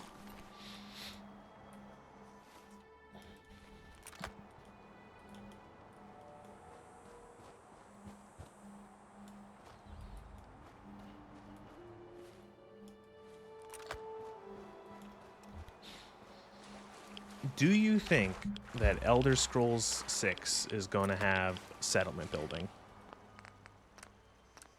They put it in Fallout 4 originally. They put it in Starfield, although it wasn't that advertised, but it was there. Are they going to put it in Skyrim 2? Elder Scrolls 5. The Elder Scrolls 5 Skyrim 2. That is what the game is going to be called.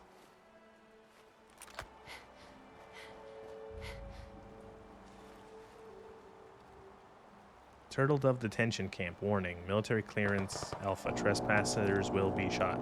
Cool.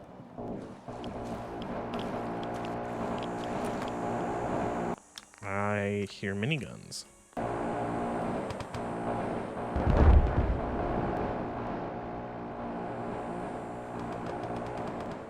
There is a whole war going on over here.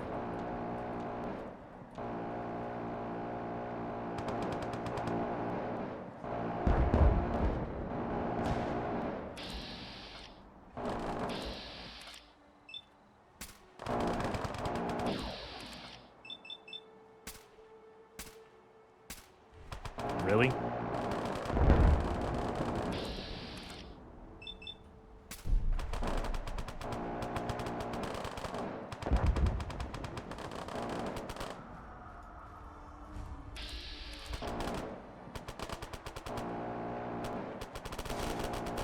Oh, hey, a sentry bot.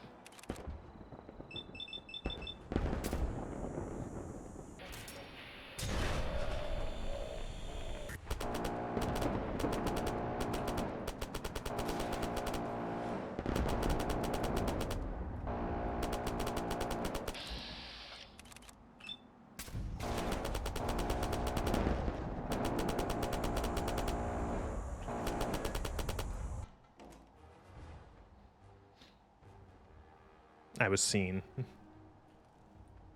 So I dipped into the morgue. And I might not actually be very safe here.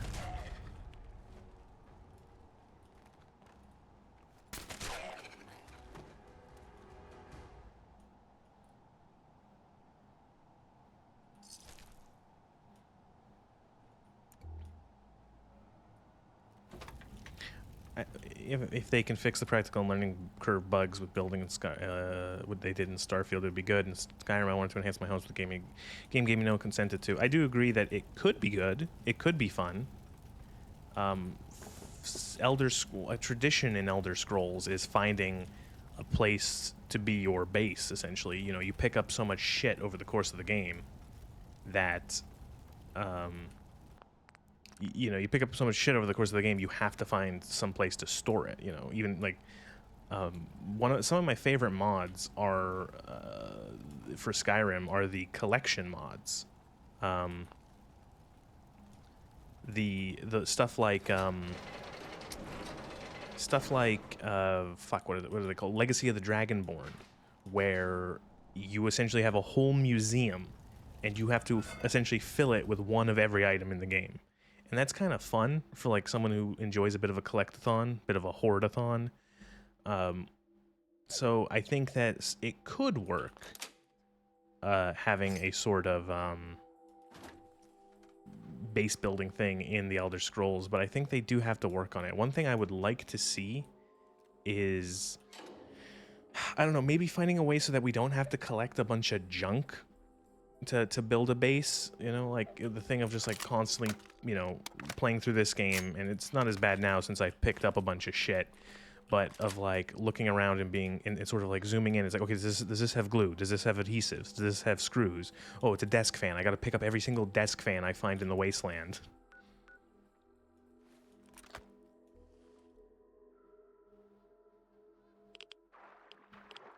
If they can find a way to make it so that you can build your base without having to be like a fucking pack rat scavenger hoarder, I think I could enjoy it a bit more. Also, it's one of the things where I also kind of hope there isn't like a settlement system where it's like, oh, you have your, you know, NPCs or you have their connect. Like, I didn't like that about Fallout 4. It's actually one of the reasons why, despite being sort of almost the same building system, I enjoyed building a base in Fallout 76 more than in 4, because I was only building a base, and it was also just sort of isolated in that it's like, this is just like your home. This is just your place for your stuff. And you don't have to worry about, you know, building power and building defenses and making sure you have fucking supply lines or shit like that. If I want to play a fucking supply line logistics game, I'll boot up Anno. I'll boot up Anno 1800 and then fucking waste 20 hours in that. You know, or something like, I've been playing City Skylines offline, building a city, and that's fun. But yeah, I don't want to do it in Fallout.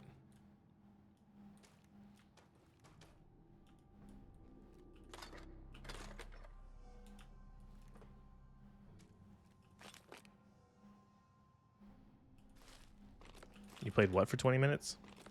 Which one?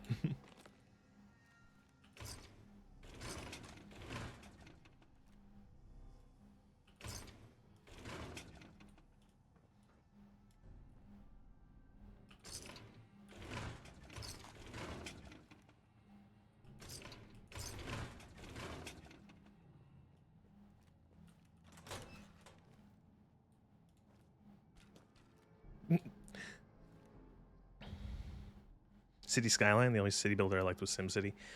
Yeah, I quite enjoy City Skyline. It's pretty good.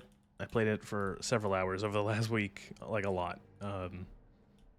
It's good. It can get frustrating. What am I trying to say? Managing traffic is really annoying in that game.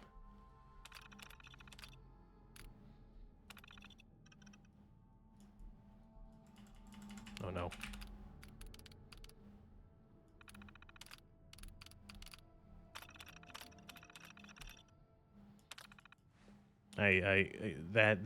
It's a fun game, but eventually gets to the point where your cities are like a fucking mess.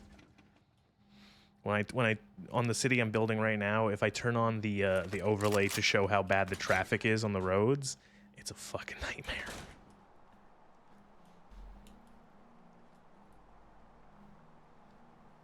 I guess I just don't like city builders. I completely get why people don't like. There are plenty of games that I fucking have played for that are like some of my like biggest, some of my most played games on Steam, and I know that some people are just like, I don't get it. Like, for example, stuff like grand strategy games. Like, I have hundreds of hours in Crusader Kings 2. I have hundreds of hours in Stellaris. The ones that are called, the games that are just called map games, where you open a game and you stare at a map for 25 hours and you go, wow, this is fucking thrilling. I'm so excited. I made 10% of the map. I played for 4 hours and I made 10% of the map my color. So, you know, now they're all blue instead of purple.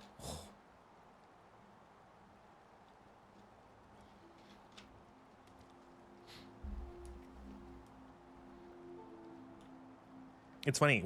The reason speaking of city builders though, the reason I actually started playing it because I know I feel almost embarrassed saying this. I've been playing The Sims offline as well.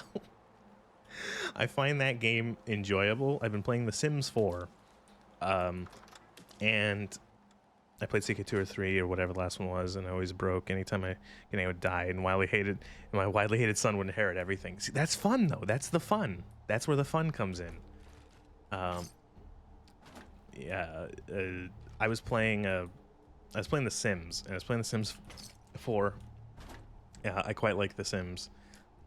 It's almost a map game, in that I'm like, oh, I make some Sims and then I just stare at them. I'm like, ooh, look at these characters do stupid. Oh, he's going to school. Isn't that cute? They're going to work. Oh.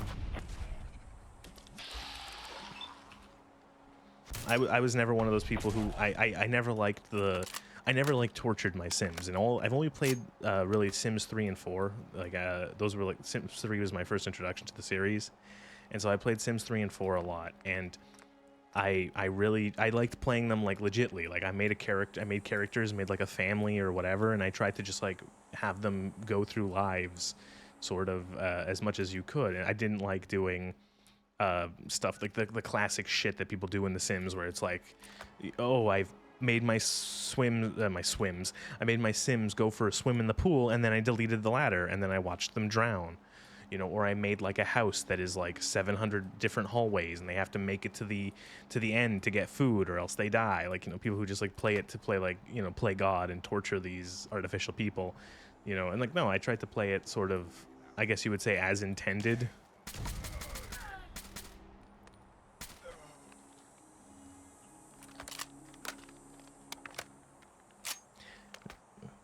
I got married to 5 different wives at the same time. It was a challenge.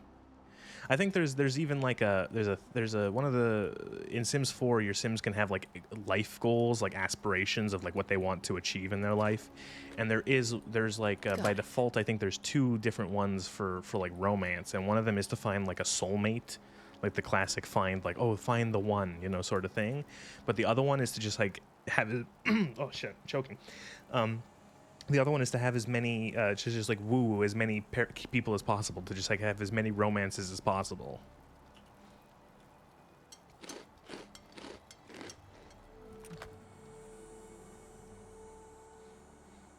Yeah. So anyway, back to what I was saying about city builders and Sims. I was playing The Sims, so I had to download whatever EA calls Origin now. It's no longer Origin, their games platform. I think it's just called like EA Game Platform or something.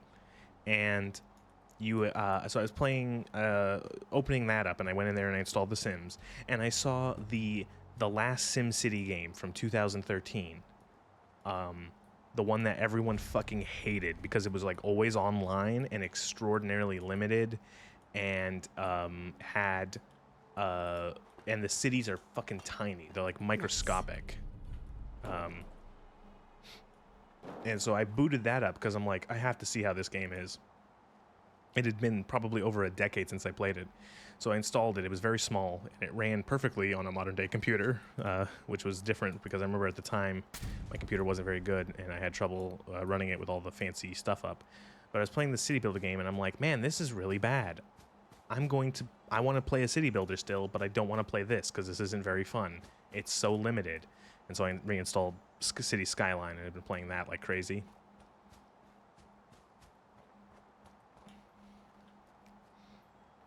Yeah, I really enjoy City Skyline, and I also enjoy the Anno series of games, which they're city builders, but they're more like logistics builders than they are like logistics simulators than they are city builders, like pure city builders. Like you're not like zoning residential, commercial, industrial in the Anno series. It's all about like supply chains. It's all about like logistical chains and product chains. So it's you start off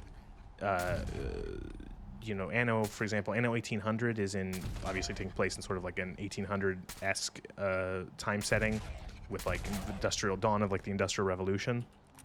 And you start out with like basic farmers, like you put down farming houses, and the farmers require a couple basic items. They need, first of all, they need potatoes.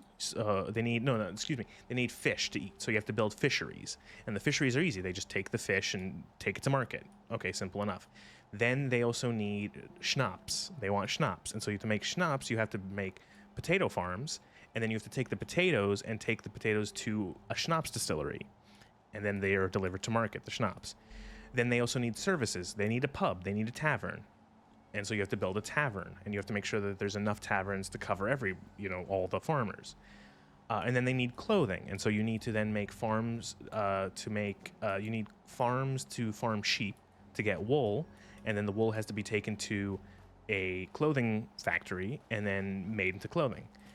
And then eventually you can upgrade your farmers into workers, and then workers have a whole different set. They need everything else, but then they also need a bunch of other things. They want more food, so they want different food. They want sausages, so you need to make a pig farm, and then you have to take the pigs to a slaughterhouse and get them turned into sausage.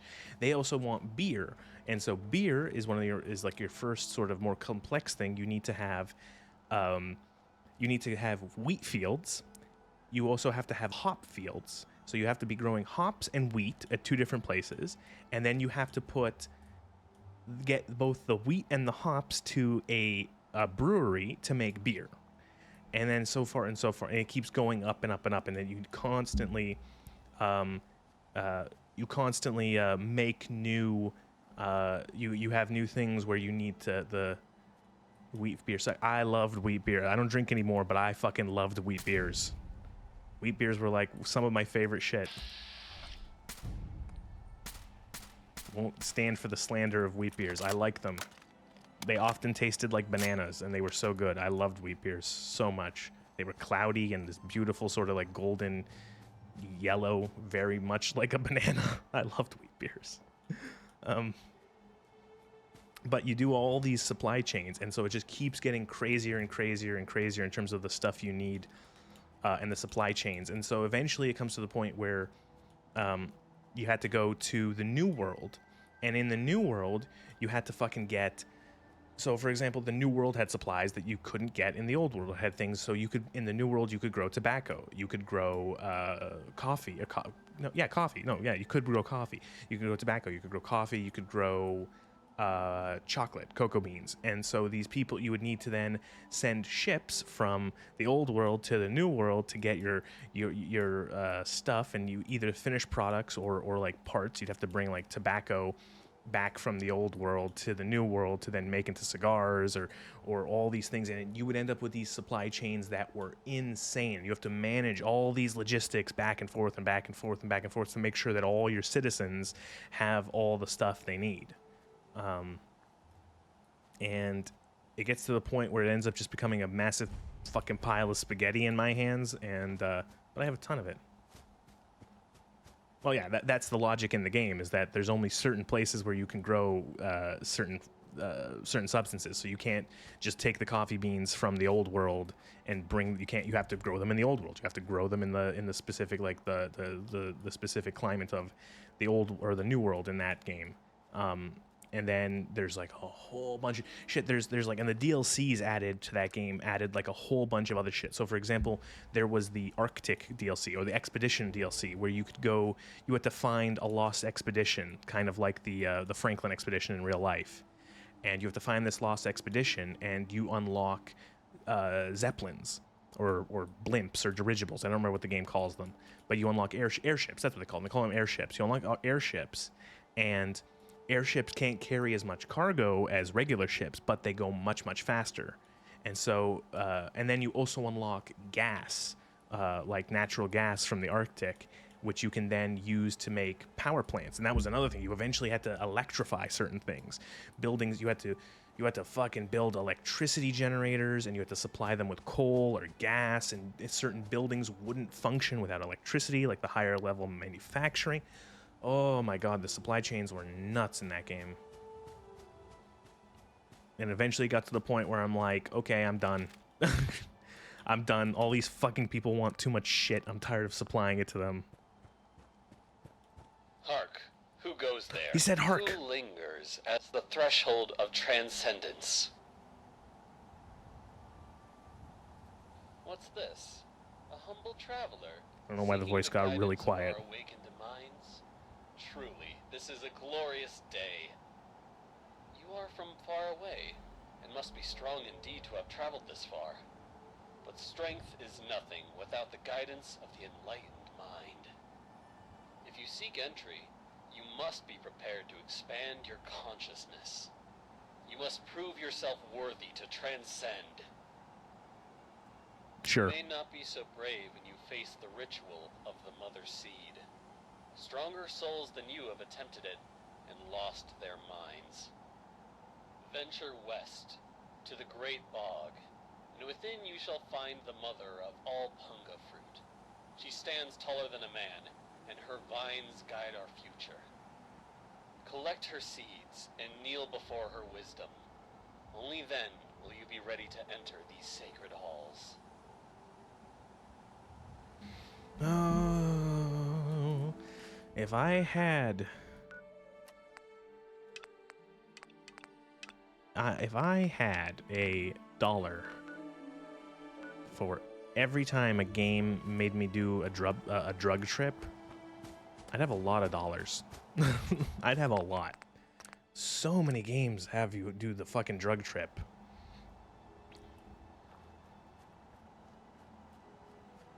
Yeah, that's well, yeah, the small beer is what they used to do. I think it was called small beer, where it was like non as alcoholic beer. But yeah, there was a case of, yeah, they you know, especially in the ages before understanding that germ theory was a thing, and that, like, oh yeah, there's actual microorganisms, people could at least make the connection that the water is tainted, but then after it's turned into beer, it doesn't make you sick anymore. They might not have, they took a while for people to figure out why, but they realized that it's like, okay, well, you know, also, you know, in terms of, it's like beer is often called liquid bread because it is, pretty much. It's like, it's very calorie dense, you know, which probably also helped if you weren't, you know, in times of maybe not the best amount of food. What is that? What is that? I shot it anyway.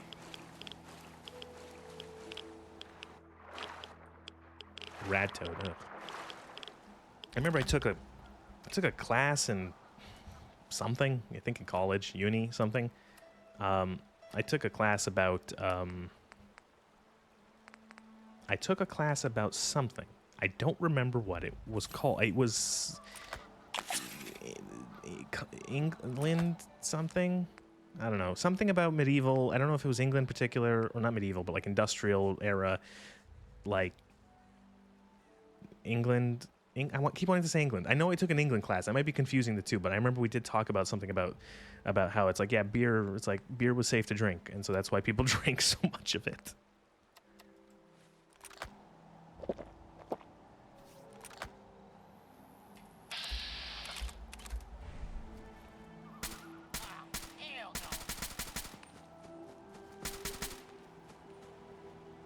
Don't say that in a job interview. I took a class about something.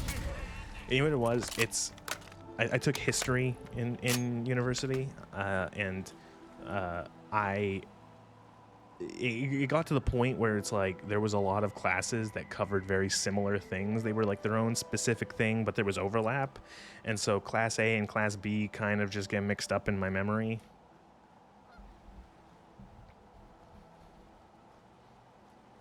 You know, it's like one class is about, oh, it's like this specific time period in general, or like covering like a continent in this specific time period, but then another one was specifically about I know specifically one of them was like England, it was England from, I want to say 1400 to 1800, something like that. And that one was really interesting, the sort of the shifts in the UK, and you know, changes in government and changes in sort of industry and society. It was very interesting.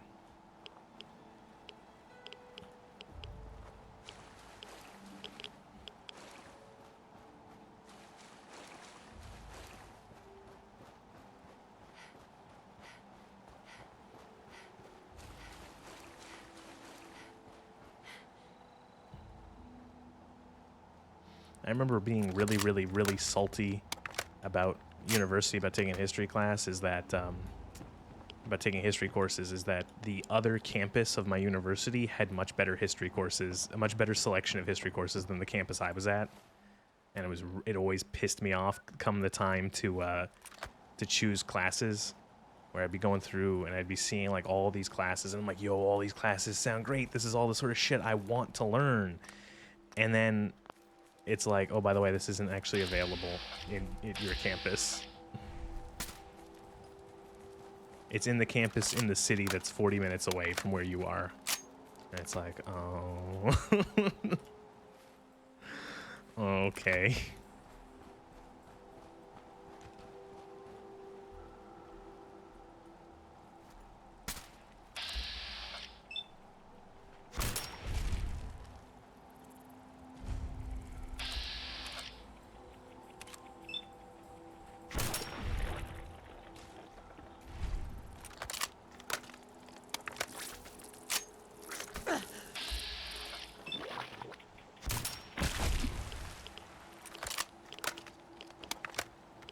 Oh, you want to take the classes about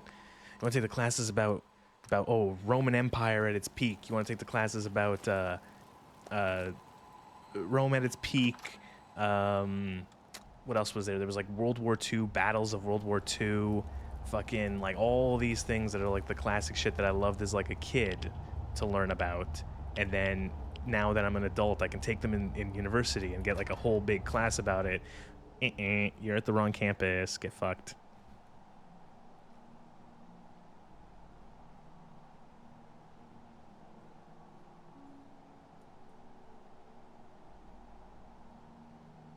What did they leave out? Did they not say that you could put water in beer?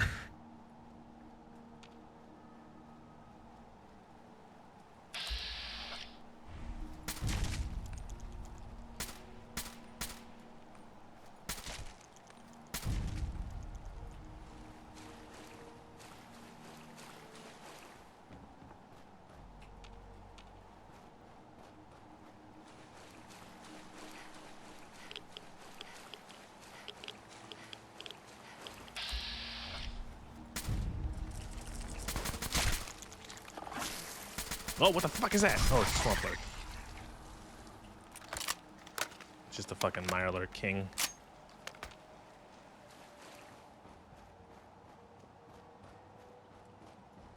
Yeast. Oh.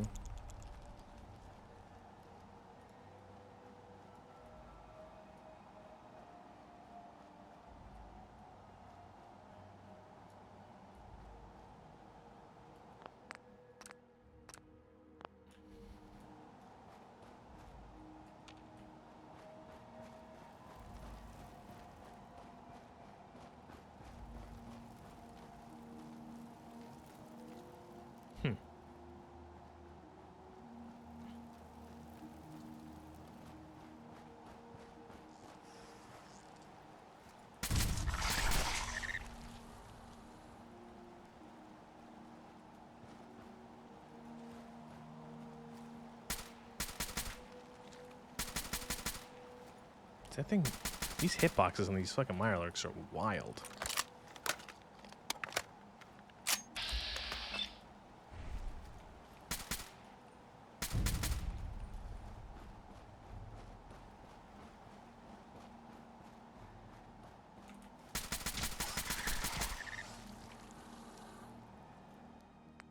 Extreme Angler perk. Kill 50 sea creatures.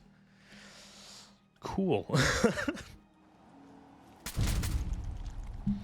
You have murdered all these examples of wildlife. Here's a reward.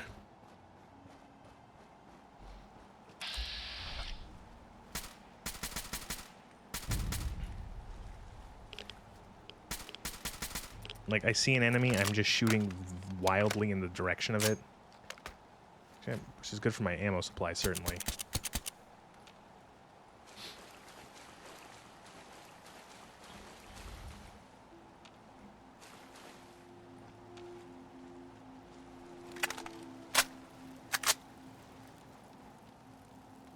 Here we go, drug trip. Oh, God, I hate drug trips in games. They're so boring.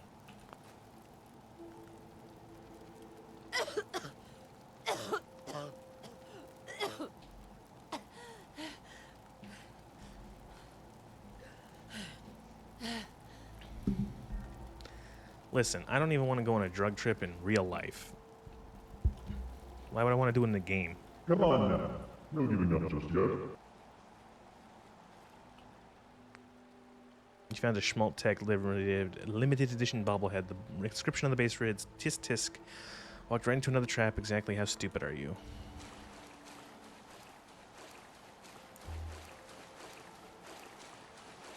You might experience just the slightest hint of unease, but I'm sure that wherever you are, you're not feeling a thing.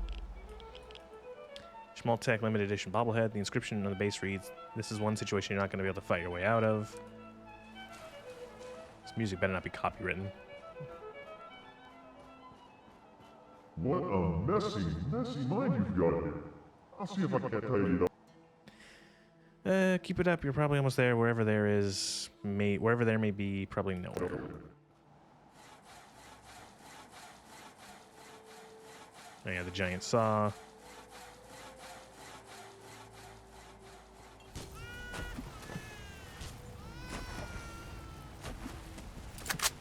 Are these actually gonna attack me? No, okay.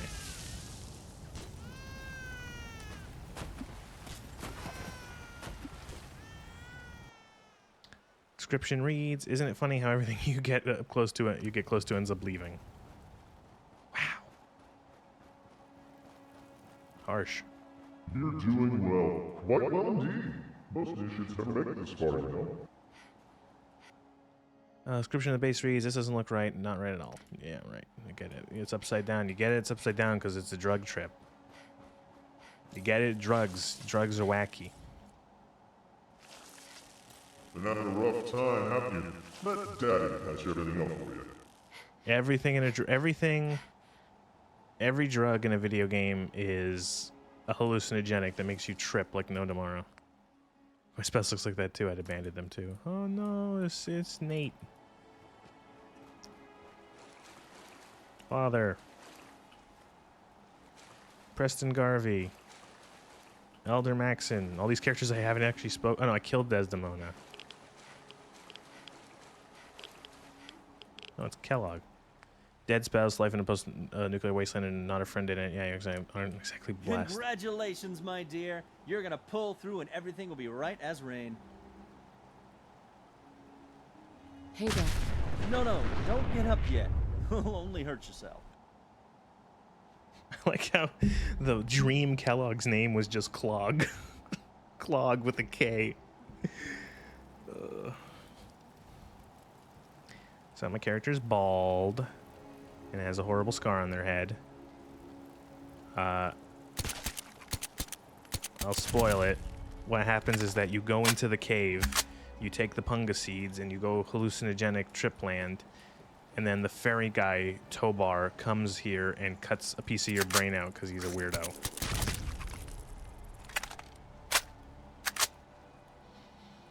That's like another trope of RPGs. Like an encounter where you have to be maimed and it's like you're forced to do it. You're forced to be maimed in some way.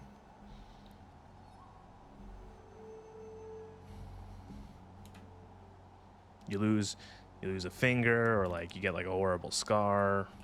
You are welcome to our tribe. Truly, the Mother Punga has bestowed her wisdom upon you, and your mind has been expanded. That is merely the sensation of your consciousness rushing to embrace its true potential. It is the feeling of having no boundaries, no limits. Yea, though your body will bear the scars of the ritual, your soul shall be forever strengthened by the experience. You are now welcomed in our cathedral. Enter enlightened sister. Yay. Someone fucking, what is it called when you cut a hole in someone's skull? Trepanning?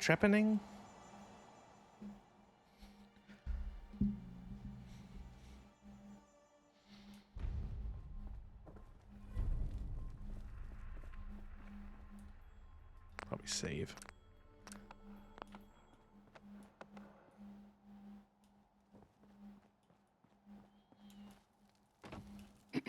Looks like another newbie in the Jesus. tribe. And still able to string together whole sentences. Ain't you the lucky one? Oh my god, her body's all fucked up because of the mods I'm using. You still remember your name? Math? How's your memory? When I came back, there were bits in my memory where all I could recall was a white light and a jumble of voices. Crazy, huh? But you're not drooling, so you're doing okay. The rest weren't so lucky when they got their heads cut open. You sure you're feeling okay in there? You might want to check your head for a scar. We all get 'em after going to that bog. You know, the last part of the ritual. After you pass out, they get a guy to bring you back. Cut open your skull and free your mind. As in, he rips out a bit of your brain. It's supposed to be the part that holds you back, but that doesn't always work out so good. Anyway, you look like a That's lively retarded. one, so Sorry, that's the welcome dumbest to shit. the tribe. My name's Nadine. Can you get rid of my You're scar? a lucky one, and it probably didn't do any Probably permanent didn't do any damage. damage. Scar will heal up on Probably. its own, and you'll be good as new. Of course, you'll still be missing a chunk of brain, but it looks like you didn't need that bit anyway. Now, hold still, and I'll see if I can't help you look like your old self again. It's actually pretty clever what they do in the logic of the game of how they make it so that your character has that scar on their head. It's actually just a hat. It's just a hat that your character is forced to equip and can't take off. And then you talk to this lady and you just unequip the hat. Look, it's not that I don't want to go home or anything. I mean, I love my ma, even if she does make me want to claw out my eyes sometimes. It's just, I came out here to find a fortune, to make my mark, to be able to bring home something with me when I do come back. If you see my mom again, let her know I'll be coming back eventually. Just not quite yet. I guess you mean Jackson. He speaks the word of enlightenment at us, but he ain't fit to lead a song, much less this bunch of morons. I've been meaning to talk to him about this place, but he's off doing his meditation thing. Where can I find him? Off at his magical thinking cave, I guess. We're not allowed to know where it is. He says we're not enlightened enough to understand. I swear, that stuff pisses me off so much. I thought joining would be all drugs and magic, but it's just the same crap as everywhere else. Guess that's why I trailed Jackson to his stupid mystery cave. Sure, fine. Why not? I'm planning on ditching this place anyway. If you're about to cause trouble with Jackson, all the more reason. His cave's under the cathedral, but it's hard to find. Use this key to get in through a wrecked ship down at the sea cliffs to the east. When you find that old idiot, tell him thanks for all the punga I could steal. Punga's a funny word.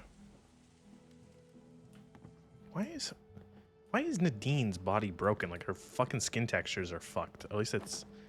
Or is that just... Wait, I gotta look up this close and make sure that there's no boobs. Yeah, she's got, like, fucked up skin textures. Or, no? No, 6 of one, half dozen of another? I actually can't tell. I don't know if that's supposed to be, like, tribal paint or if it's fucked up skin textures. It could be both. I just didn't want to make sure... Mods, you know, mods. You know, you're playing a game that you think is safe for streaming, and then suddenly there are boobs in it. because the person who made the mod pack didn't feel like it was, or who made some of the mods didn't feel like it was relevant to tell you that there are boobs in it.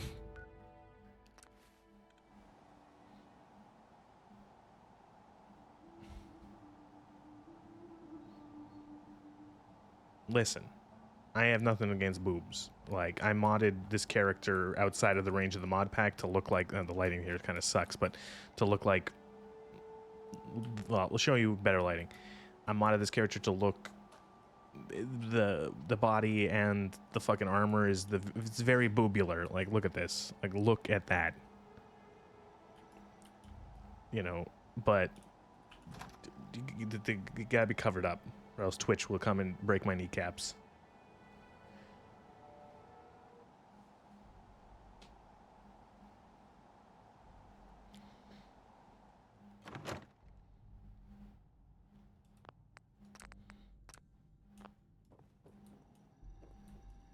Lever action repeater.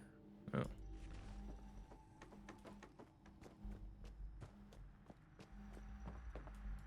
Excuse me. You infiltrated those tribals yet? I'm in. And you didn't go track him down and grill him for information. I'm not your daddy. Don't waste your time checking in. Go find him and figure out what he wants with this place, you moron. Okay. Yeah, that was busy work. So a quest objective like this is what we call stretching the content. It's called, these DLCs were cool, but they weren't too long, most of them. And so how do we make it so that you have this information to go find this guy and you could go straight there? How do we make it a little bit longer? Well, what if we make them go to one point and then back to the other point?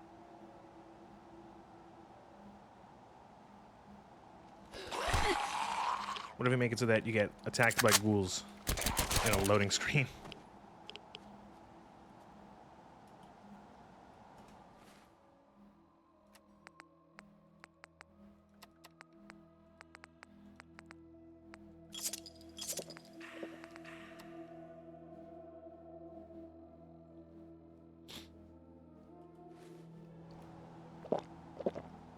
Man, I am never using survival mode again. Well, or if I do, I'm going to be changing the metrics on how, like, hunger and thirst and shit like that. It drops so quickly, and then the amount of stuff you have to drink is insane. My character, to go from parched to properly hydrated, my character had to drink 2, I'm guessing, 500 milliliter sodas, and then like a 500 milliliter bottle of water.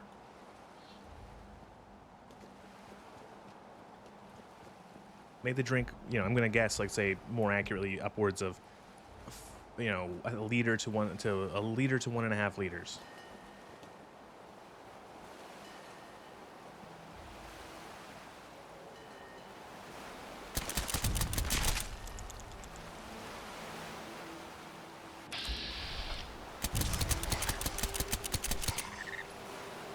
I like the difficulty of survival in that I like it so that there is like a good chance that if an enemy gets like a burst of shots off on me, I'm dead. But the fucking actual survival elements are I talked about it, I think, last stream, where it's, again, I find survival elements hit and miss in games.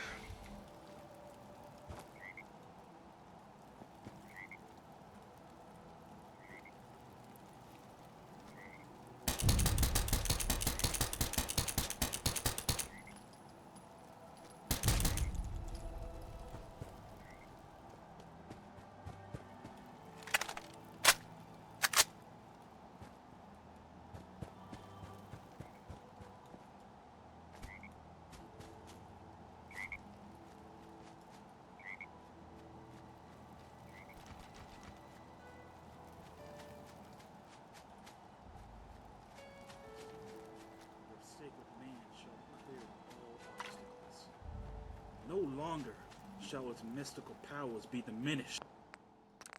What if I just shoot this guy?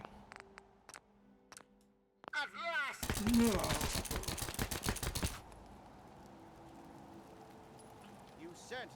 quite an entrance. It's a shame about what his name. But frankly, he would have gotten himself killed. Eventually. I would have done it myself. Only had arms to throttle him. Now let's hope you're more useful than that one, yes? At the moment, they've been no use at all. But I have very few options. They can't even seem to remove a single ghoul from a house. More than you could possibly imagine with your squishy pink mind. But the only pressing matter at the moment is a device in his possession. He has a jammer that limits my projection range to this pathetic cave. Remove that and I can extend my reach so much further. Killing Desmond would be a nice plus, but I'm sure we can get around to that later. So, yes, away with you! You learn that, okay, so that the ghoul and the brain have been having like a rivalry over the course of like forever, and this is just like the next step of their game, and they both suck and I hate them.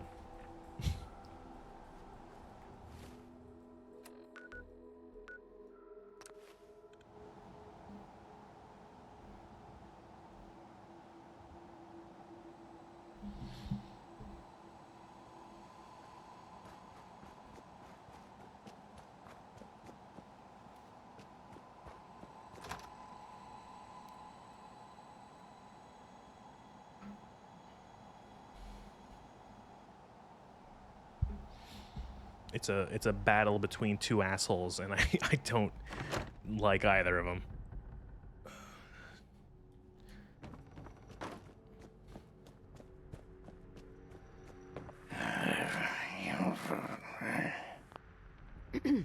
I knew it. I knew that little bastard was behind all this. After all these years, he stuck his head out, and this is my chance to cut it off. Figuratively speaking, of course. So who is this guy? Him. I should have known. My old rival. So close to his family home. Only he would be so stupid. There was once a man, Professor Calvert. The Calverts owned half of Maryland, back when there was a Maryland to own. Members of the Calvert family were influential all over the world. They practically owned a deed to the I'm US pretty sure government. it's false. I don't think it's real hair. I'm pretty sure it's like a wig or toupee and like fake mustache. 2 governors. They even had a top candidate for president. I think he's the Until that only. scandal with a dog forced him to I think he's the drop only out of ghoul the who race. has hair. That was particularly Even though proud again of that it's one. fake. Of course, I fucking want you to do something else. You don't expect me to troll around this mud hole myself, do you? Nothing but the best for people who stay in my good graces. Now you're ready to stop whining and listen.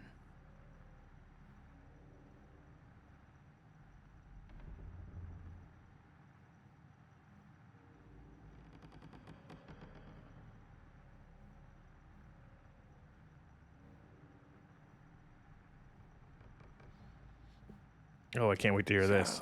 Those half-wits are getting messages from the professor, right? So he's off somewhere broadcasting to them. But without those buggers to do things for him, he can't do much for himself. So we cut off his ability to talk to them, and he'll need to try harder. Maybe then I can find this squishy little worm and finish him off for good. If I know Professor Calvert, and I do, he's using a high-frequency cognitive sign broadcast. I have the perfect device to jam up his little talk box. All you need to do is take it to the highest point on the shore and install it. Easy, right? Apparently, he might actually have hair. Right. Attach it to the bottom I'm cover. using and turn it the on most and reliable spin source, jammer the to Fallout top. Wiki. No fucking problem. I'll watch from here and turn it on. Then we'll see where our little professor is. Now go.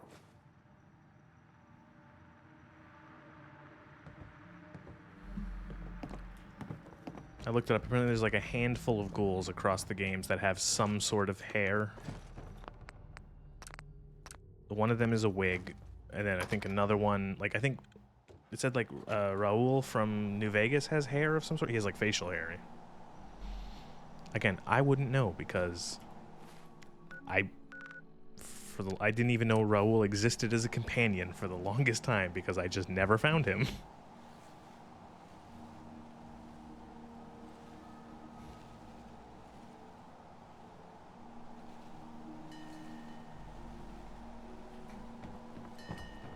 It is I, Professor Calvert. Oh, Jesus ears. Don't bother looking around. I'm in your mind. But aren't you Desmond's faithful little employee? Coming to gum up my work, are we? Well, I have a better idea. How about instead of playing his game, you destroy that nasty little device? Deposit it in a nearby trash compactor, and we will never have to worry about it again. I assure you that the gratitude of Professor Calvert is worth a great deal more than that of a washed-up old limey. Call him a limey? Is he British?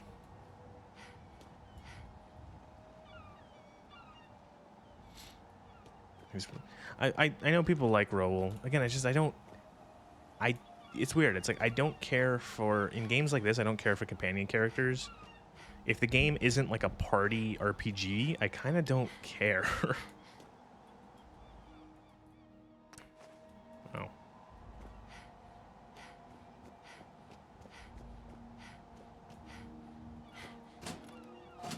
You fool! What have you done? You will pay for this. Pay! No one betrays me. Do you you and that ghoul both coming for you? I have lost my train of thought. Companions. Yeah, I like playing, like, if I'm playing like a Baldur's Gate or like a Dragon Age or a Mass Effect or a KOTOR. I like companions. I like, because the game kind of forces you to take them. Yeah.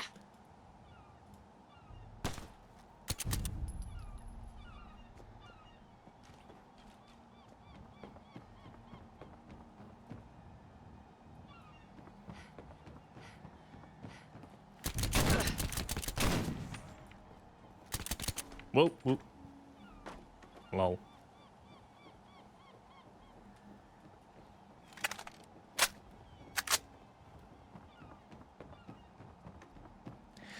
You like them because you're forced to have them? No, that was not really what I meant. I kind of meant more so that I don't know. I find that there's more meat to some of the characters in those kind of games. I'd say like New Vegas is an exception where the characters are still pretty good for the most part. The companions, like, they have character. Come on. I just feel like a lot of these. Do not make any further escape attempts, lawbreaker. I kind of like the I feel like I just like the gameplay. I like the gameplay more of being like sort of the lone adventurer, the lone explorer in these kind of games. I find oftentimes these characters are the companion characters, like, they get in your way, or they're just like, you know, if I'm trying to do a stealth build, they're just fucking constantly, you know, being spotted, and I don't know. I also think that there's that weird thing where there's not, and it might be like, there's not a lot of like integration sometimes with these companions, where they're like, you know, you'll be doing a quest and they just don't mention anything. Although there is a fair bit of that in New Vegas. You know, and the most you really get out of like Fallout 4 companions is, you know, X disliked that, X liked that, you know. Welcome to Bancom Secure Teller. Vocal authorization requested. Processing. Processing. Password verified. Voice ID mismatch. Access denied. User voice unauthorized. You have to get them out of the way to be quiet. Yeah. I think another limit with those kind of games is that it's like there's so many companions, and yet you can only carry one with you. Carry one, you know what I mean? I just like I like you know, it's shit. I have that issue with games like party build games or party RPGs like KOTOR or like Mass Effect, like Dragon Age, stuff like that. Baldur's Gate, where they give you so many companions and you can only carry a limited amount, and you know, you want to be able to like, oh, there's so many times in those games where you're like, fuck, I should have brought the other person. This would have been perfect if they were here. You know, and you know, and it's a case of, well, do I you know, swap out the character? Does that require me having to go back to like base or whatever? And then stuff like Fallout, where you can only bring the one companion character, and then you have to go back and like fish them from wherever you've left them. You know, if you want to swap them out, stuff like, you know, it's one of my like favorite quests in Fallout New Vegas is for Odd Lang Syne, the Enclave quest. I really like that quest. I like getting all these oldies from the Enclave and bringing them to the final fight.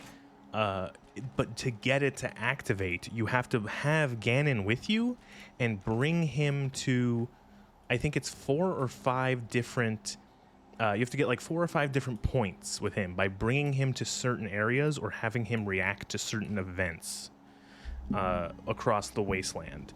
And it's kind of just like, I don't want to do this.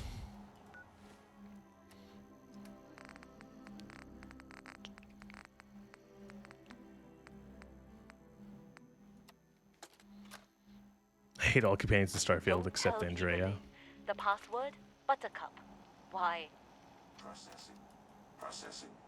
Voice ID confirmed. Access granted.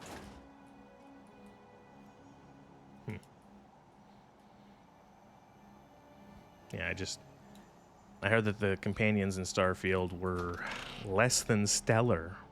Get it? Stellar? Star? Space game?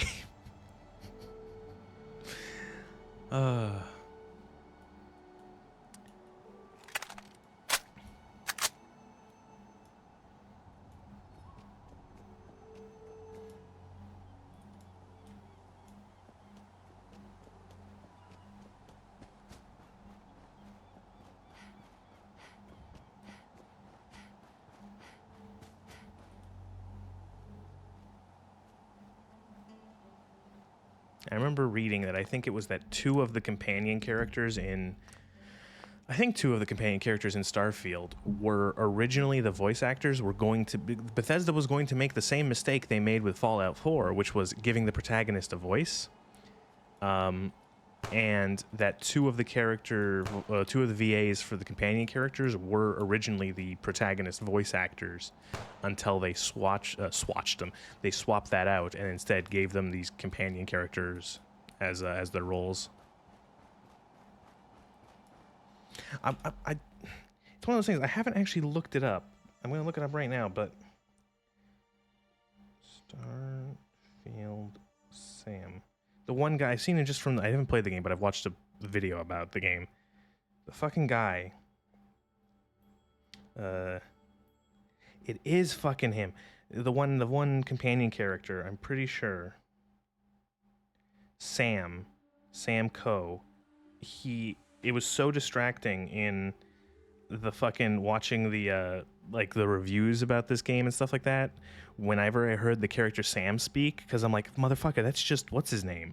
That's the Adam Jensen. And I just looked it up and it is. That's fucking, what's his name? Elias Toufexis, something like that. He's a Canadian. Toufexis. I don't even know what kind of name that is. Toufexis. Yeah, he's I kept hearing his voice and I'm like, that's just fucking Adam Jensen. And it was. I recognize that fucking gravelly voice like anywhere. I never asked for this. Oh right, this happens.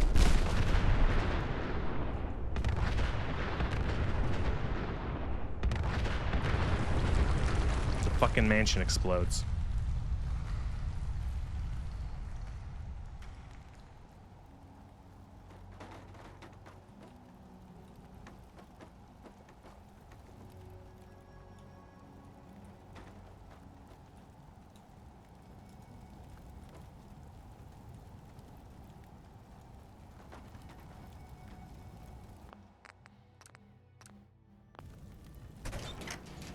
That might be a good playthrough.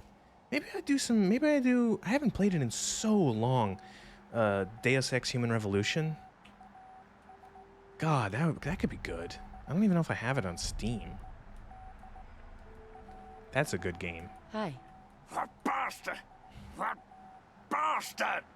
He killed my pups. Nearly killed me. For what? He doesn't have a body to fucking do it himself, so he tried to blow me up. Me? Well, this ends today. Desmond Lockhart will finally win out. I know where he is. He overplayed his hand this time. You and me are going to walk in there and end this. Alright, where is he? Let's get this done. He's got a lab under there, the little fuck. Right under Lighthouse, my nose the Hark, whole time. Seagull. I found it when he Reference. signal to try get through the jamming. Clearly not, considering this DLC came out like a decade before the Lighthouse did. He's down there hiding behind robots and machines, sucking life. Pathetic. He dies now. Alright. Now that's more like it. Follow me. You're about to witness the end of an era. Alright, you go do that. I'm gonna loot your bunker. Dirty bottled water. Oh. Well, now I'm sad. I'll take all your Nuka-Colas though. Oops. I just pickpocketed him by accident. Come on, he can't be far. I think Desmond has a drinking problem. 1, 2, 3, 4, 5, 6, 7 empty bottles of whiskey. Hurry up.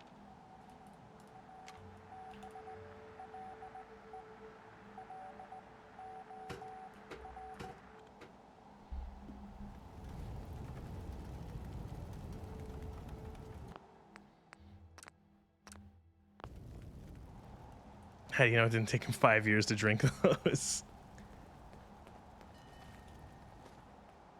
Yeah, good point. He really takes the time to savor his alcohol.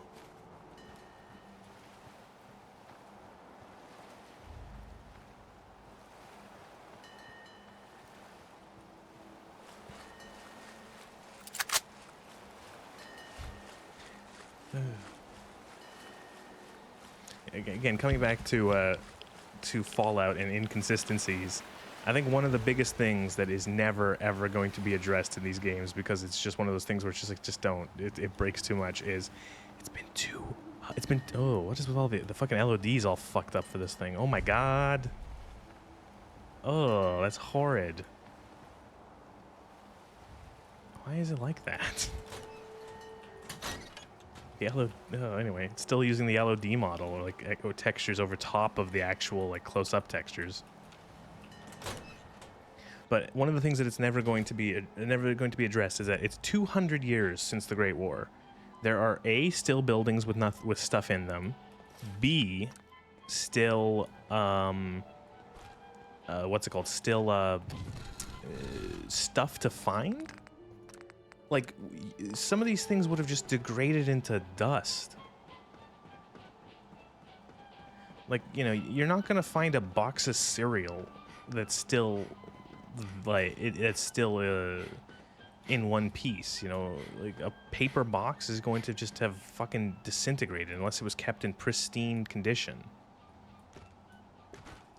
Now, if the cereal in the bag, or in the box, was in a plastic bag, the plastic bag might still be there.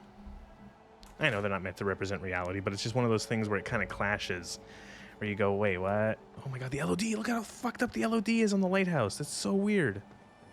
Oh my god. Why is it like that? Oh my god, it's like PS1 land.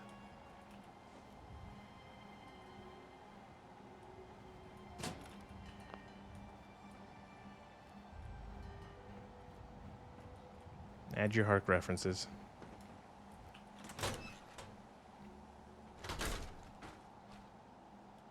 Like this fucking... The idea that like a grocery store, you're gonna go into the super duper mart and there's still gonna be fucking boxes of fucking Salisbury steaks and bottles of cola.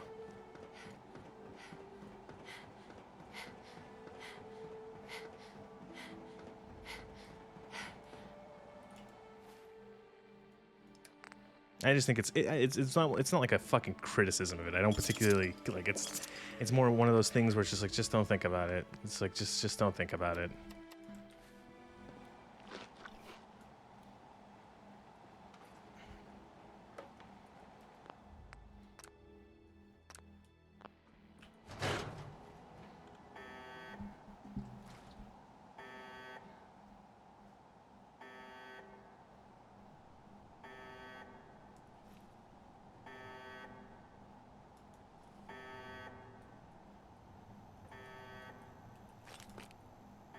Nice.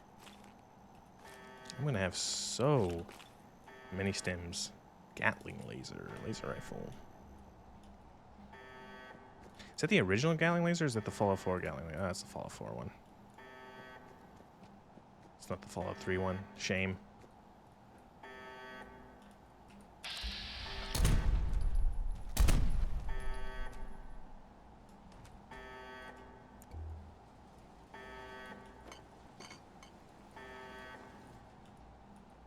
Yes.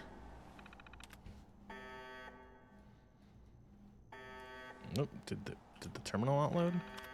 Is that it? There's nothing on the terminal? Oh.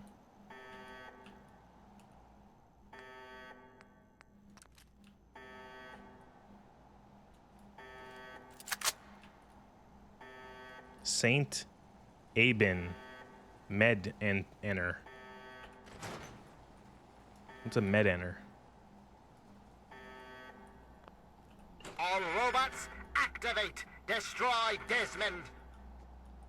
Can I use the terminal now? No.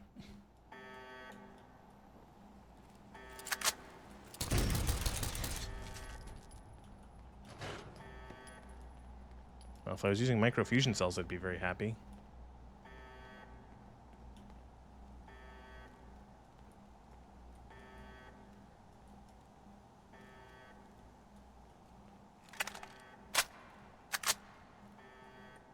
That's it. Sweet.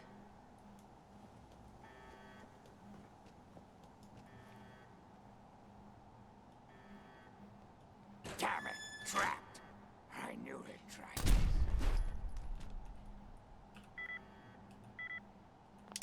Got it.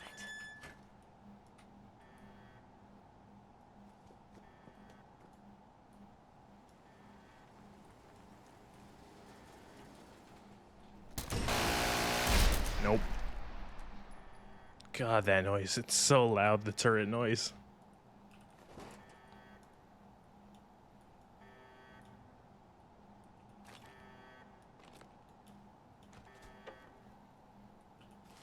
I'm gonna have like hundreds of stems at the end of this, aren't I? Because every fucking medical kit in this place has had Would need the key. at least 3 or 4 of them.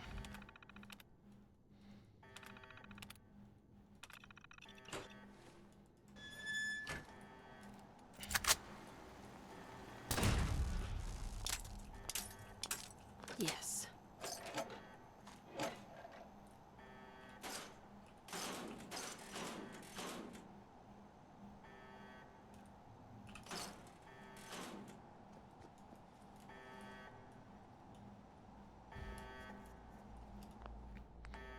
Brr.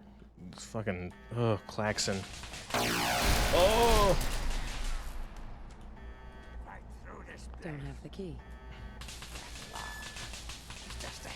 So this is the bad guy, and he's a brain in a jar, and he'll get you to be like, no, don't kill me, kill Desmond, because he's, and I'll reward you. And what happens is that if you try to side with him instead of Desmond, he kills you anyway.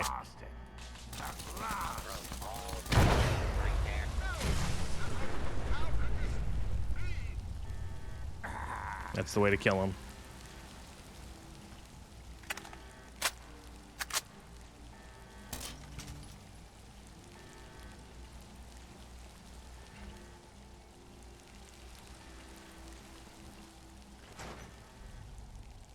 You shoot the glass until he dies. And then Desmond disappears. Oh, where'd this go? Whoop. I think this just takes you back up. No, wait, where the fuck am I?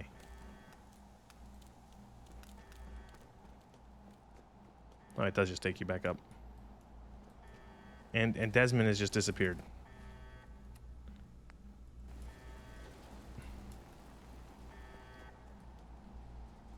That's it. That's Point Lookout, by the way. That's the DLC. Oh no, he died. He fucking died.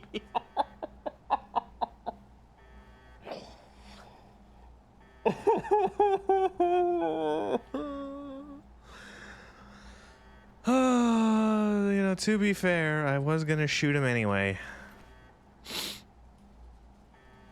Oh, thank you, Fallout. Another gift that keeps giving.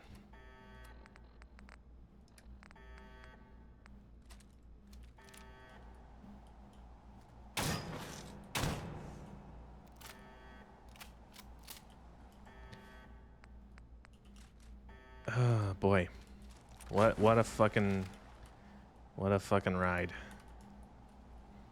Also, brain prop. Brain. Oh, you can take it. Oh no, I drank the fucking piss water, and then the brain disappeared. Oh, did I take the brain? Do I have it? I do. Brain. Oh. That was a fucking ignominious end. You're supposed to normally, if I don't know how Desmond died. I think one of the explosions of the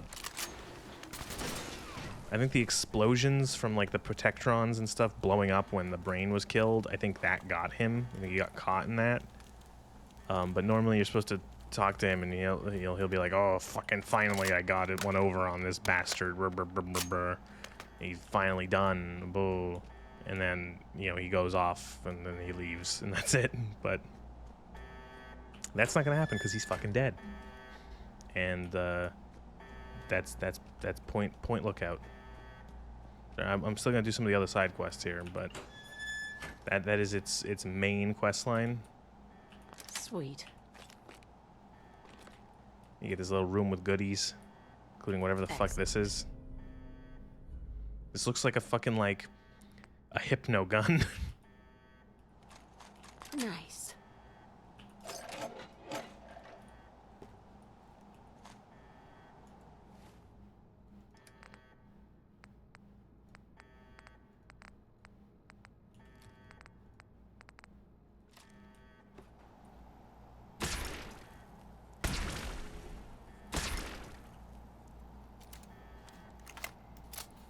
Wow. A really cool gun.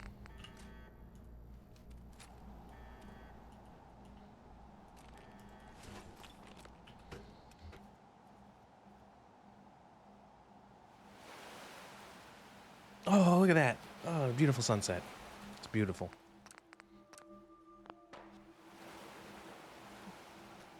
Can I make this shot?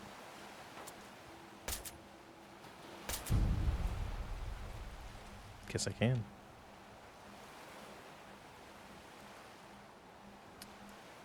So we got a couple other small quests.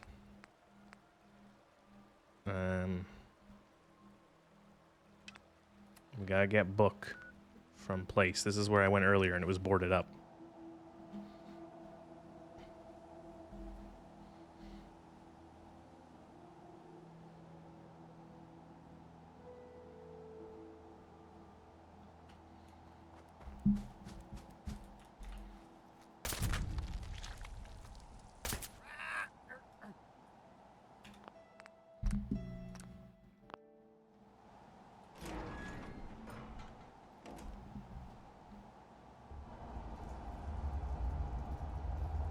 Hey, and the boards, the invincible boards are no longer here.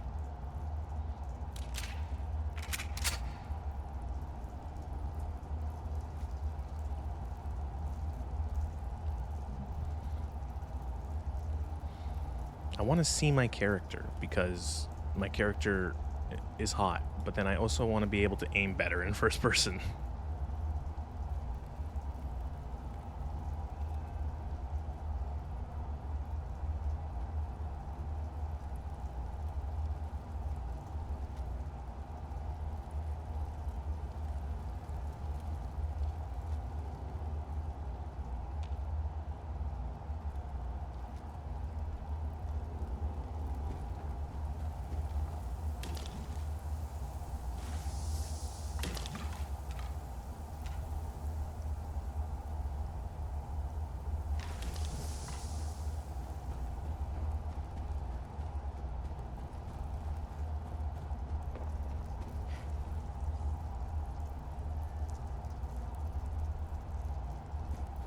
Expected more crazy swamp people. Is this going to be I get the thing and at the end of the dungeon and then they spawn in?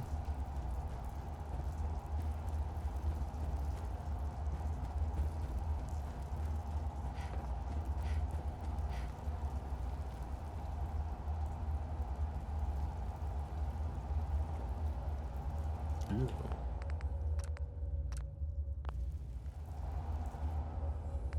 Take the cribba.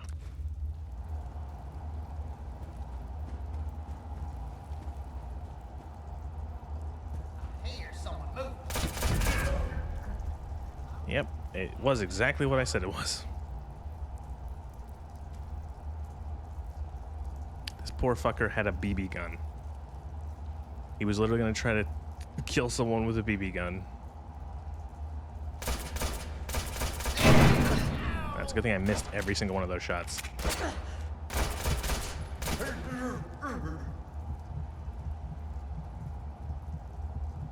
That again, that's the thing I like about survival mode, is that it was that easy to go down south.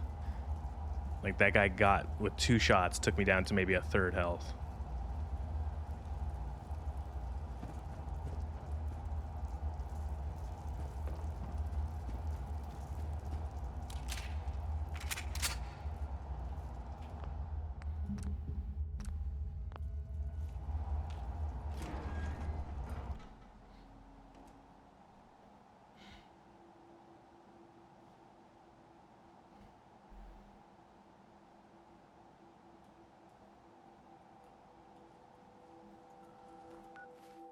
Alright, take this back to Lady.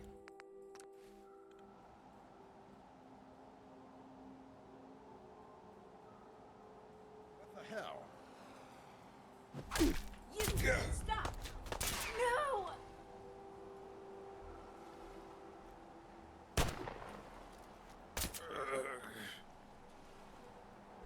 Hey, there's the lighthouse I fixed. The low res, the fucked up LOD lighthouse. Real.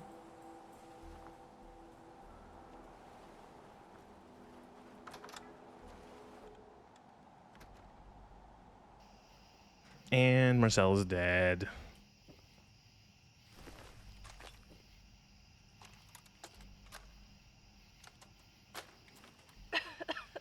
They attacked while I slept. That's it. I don't expect to survive. I only pray that you haven't taken that book to Obadiah. You must take up my mission.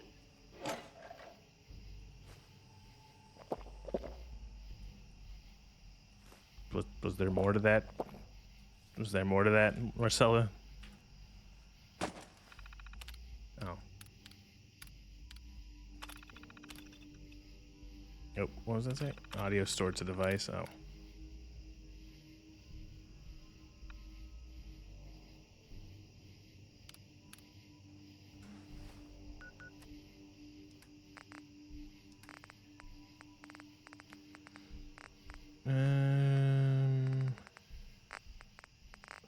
What is it? Oh, take it to, okay, so it just says, yeah, take it to either the guy here or into the Dunwich Borers in the Commonwealth.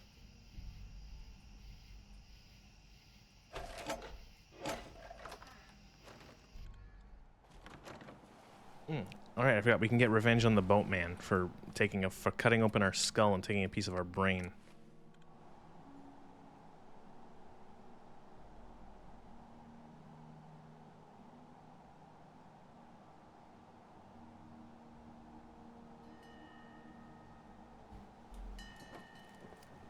Hello, traveler. Oh, he's still essential?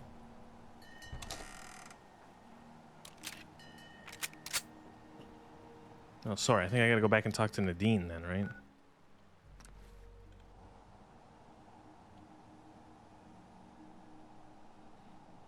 I guess I missed that line of dialogue where she's the one who actually, I think, tells you who does it. Maybe? Maybe?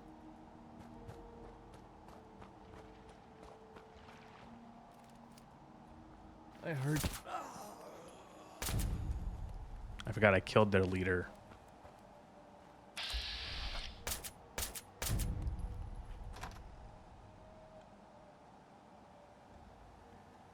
Did I sequence break?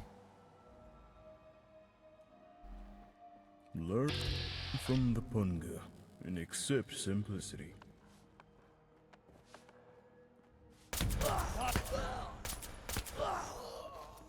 Click, click, click, gun went click.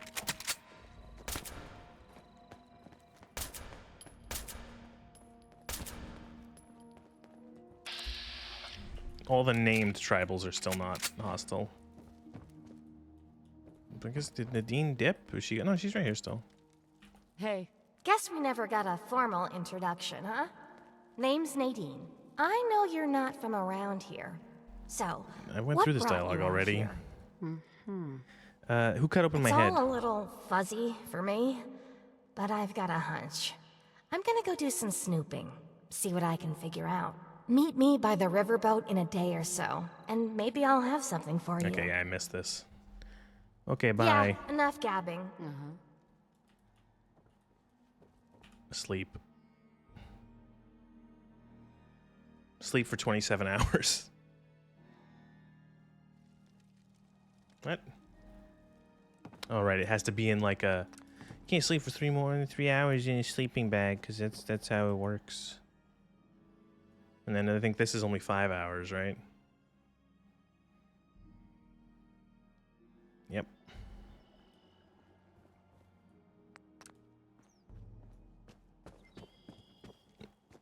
We all know that it is impossible to sleep for more than 3 hours in a sleeping bag.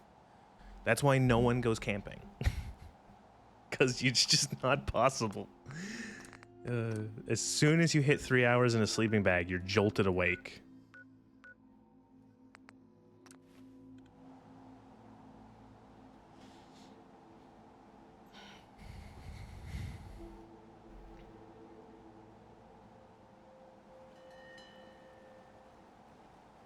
Nope, there we go. Her skin is fucked up. Hey, just in time. Found out who went rooting around in our skulls, and you'll never guess who it was. As a totally unrelated hint, I'm in charge of this boat now. Tobar Yeah, did it? looks like it. When the tribals would send someone to the swamp, he'd be waiting around to nab them when the punga seeds gassed them. He'd do his amateur surgery for the tribals and let us wander back, all in exchange for punga fruit to trade. Sweet little deal he had going on. Anyway, I figured you'd want a shot at some revenge, so I put him under a citizen's arrest. Sorta. Yeah, he seemed nice enough, didn't he? I wouldn't have figured it out if I hadn't snuck into his engine room while waiting for you. From the look of it, Nadine, you can't just sneak into a man's engine room. Come on. out, and he had quite a collection. You can take a look if your stomach's up to it. It's not the And sleeping while bag you're per in se, it's the there, sharp granite feel rocks under free the to too give thin sleeping Tobar bag. my Eh. love, preferably with the sharp end of a hot knife. Damn right. Now, why can't the rest of the world figure that one out? So that leaves me with a boat, a load of punga, and a wicked scar. Damn if I hadn't earned that adventure I came out looking for. I think I'll take over running this ship. I can travel as I like, and always head back to the Wasteland to see Mom. Not a bad way to live, huh? Of course. You can always ride for free. Oh, thank you. Yeah, enough gabbing. Let's move. I'm gonna be honest, I've never been camping.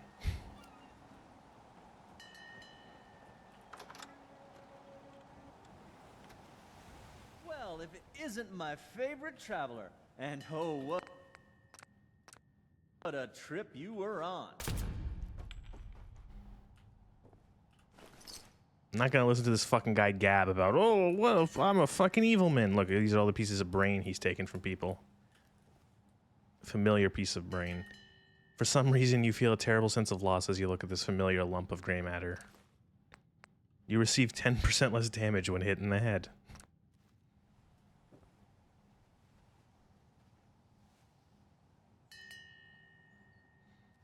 The guy's clothing is literally called the Grifter's Fit.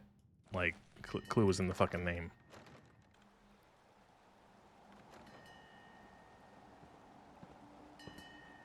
Yeah, there's only like one more quest I want to do in this place, which is I haven't activated it yet. There's like a small quest line to finish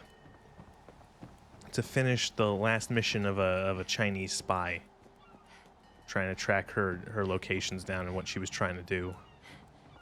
I just don't remember how to activate it. I'm surprised I haven't gotten it yet. I think you may find it in the hotel or the motel.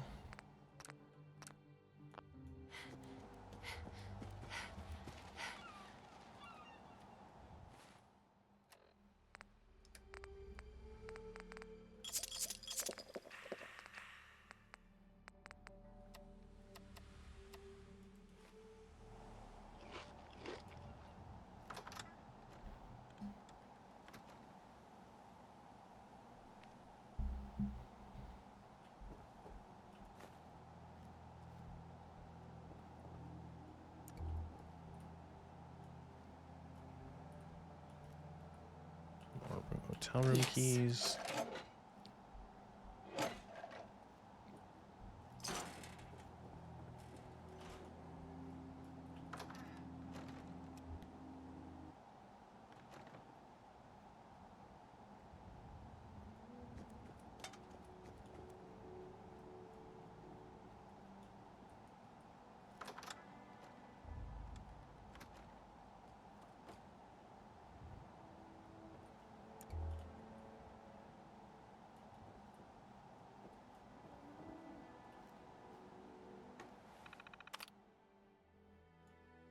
I want to turn the light off. I can't read the terminal. Welcome to the USA, Dr. Jiang. There we go. The Velvet Curtain. There we go. So yeah, this is Chinese spies in.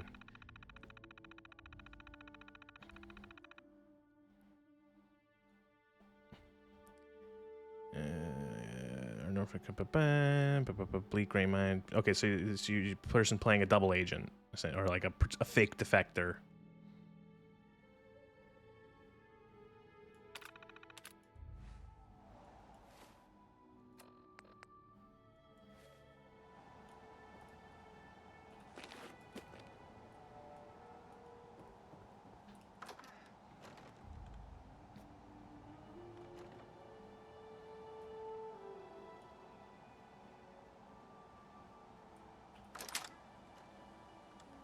I know one of these hotel rooms has like a little. Oh, this is good. There's like they had a little bit of a. Again, here we go. Environmental storytelling. These two guys shot each other with shotguns, and then nobody came into this room for 200 years.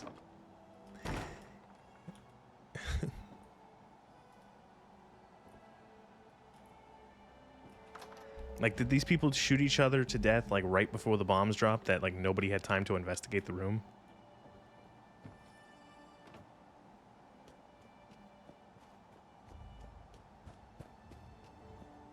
It's fine. I find it funny. Like, Bethesda loves their skeletons fucking telling a story shtick. Is this the room? Yeah, murder room. Look at this. And you can find... you can find an axe, but more importantly, you can find the pint-sized slasher mask. Look at him.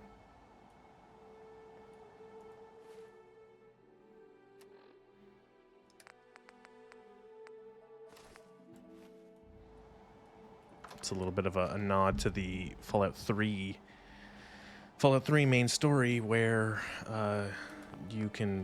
there's a hologram, and in the hologram place there's like a suspended animation hologram where people are essentially the playthings of a psychopath, and he just murders them over and over again in different varieties, and you get in there and you have to save Liam Neeson, who is your father and also a dog, and you he gives you an option where he's like, I'm bored, I want you to kill all these people. Here, become the pint-sized slasher, which is like a kid wearing a slasher mask, and then you go around and stab them with a knife.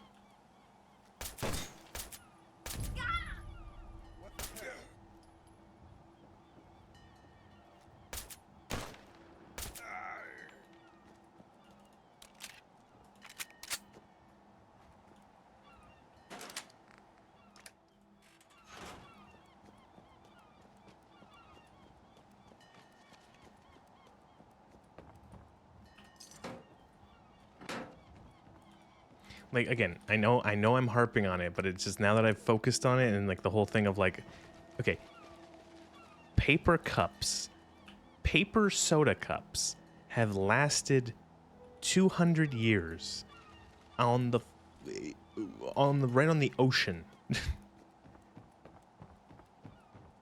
Those things wouldn't last 2 months before they turned into mulch.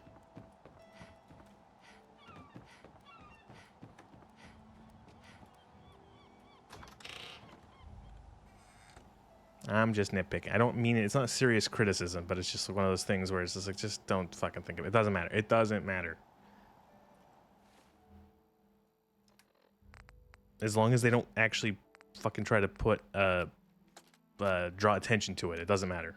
Go to the bank and use password Xin Tianweng. The software is configured to recognize only our voices.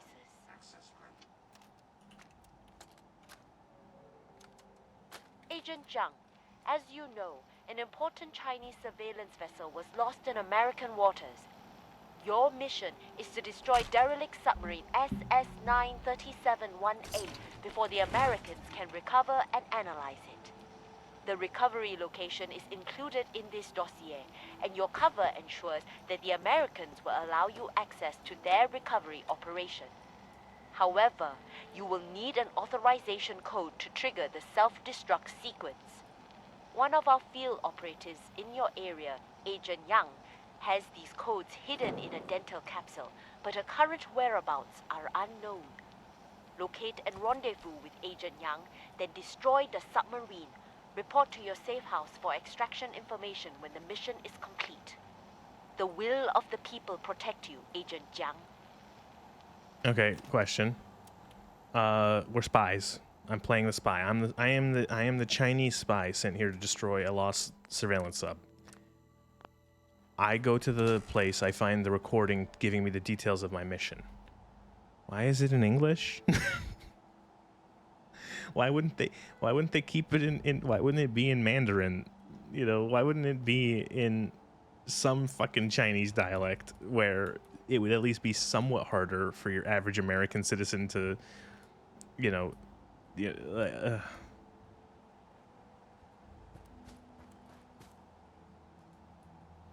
Is there a whole fucking pie in this thing? There's a whole pie in this thing.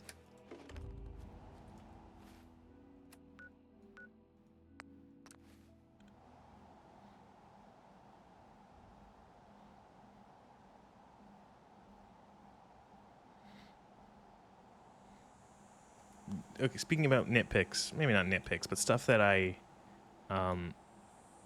didn't like, or I don't like in certain fiction, is I don't like it when, and I know it's mostly for the convenience of the audience, I find it annoying when TV shows or films don't have people speaking the foreign language they should be speaking.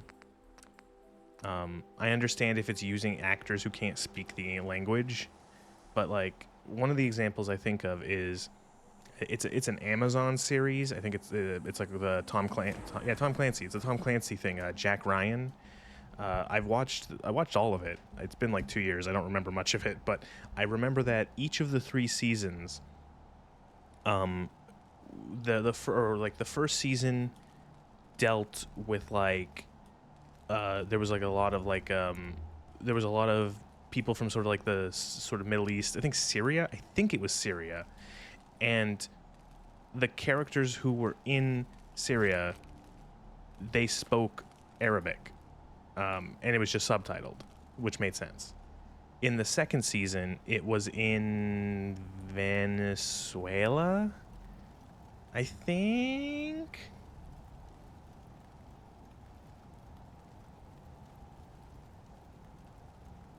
It was in Venezuela. Sorry, I'm checking.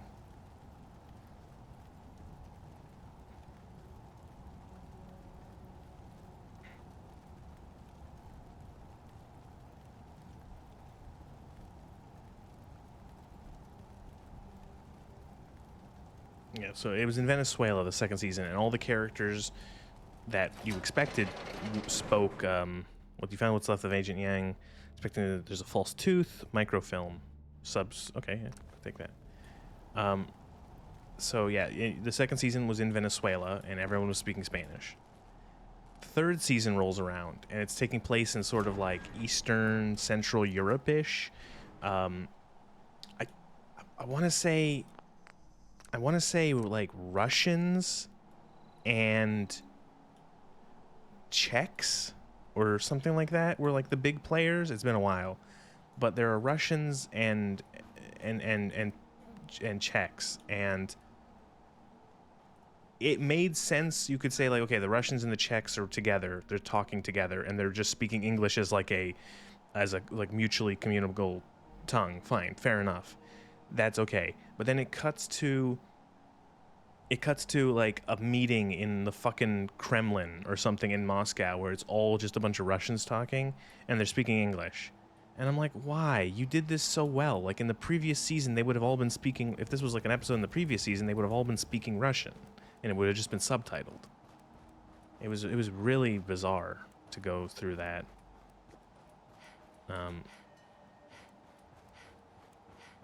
I know there's that more recent season, that more recent show. What the fuck is that? Oh, it's a rad show. Yo. Who's gonna win this fight? Yep, saw that coming. There's a more recent show, Shogun, which takes place in Japan, obviously, by the title, and that show is almost entirely in Japanese. Like it's an American production, but almost the entire show is in Japanese because it's taking place like 400 or 500 years ago in Japan. And sure, one of the central characters is an Englishman, but like he's one of the few characters who speak English. And even that show, despite the vast majority of the characters speaking Japanese, even that show kind of does fuck it up a little bit because of there's like Portuguese people in that show as well, like Portuguese traders and stuff like that, and the Portuguese traders are speaking are speaking English.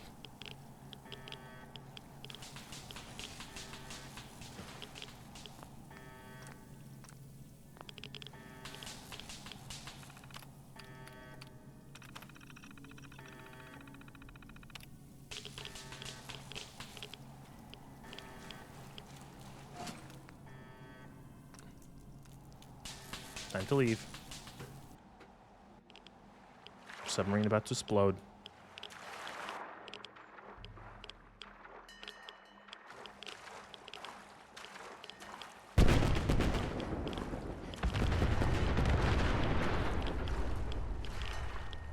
Did it. There's also something in the water that was freaky looking.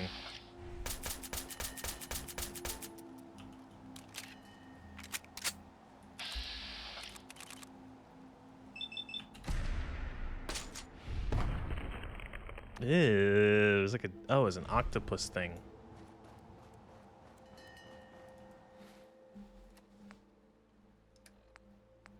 I have 188 stim packs. I came into this DLC with like 30. They're fucking lousy with stim packs, this DLC.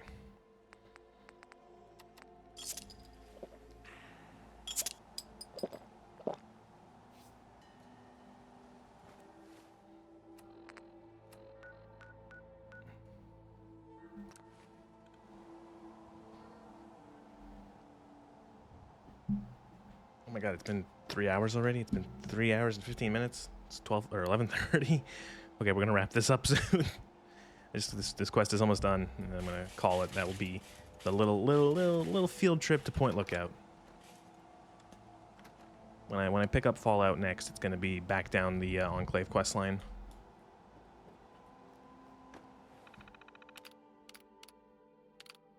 Extraction details.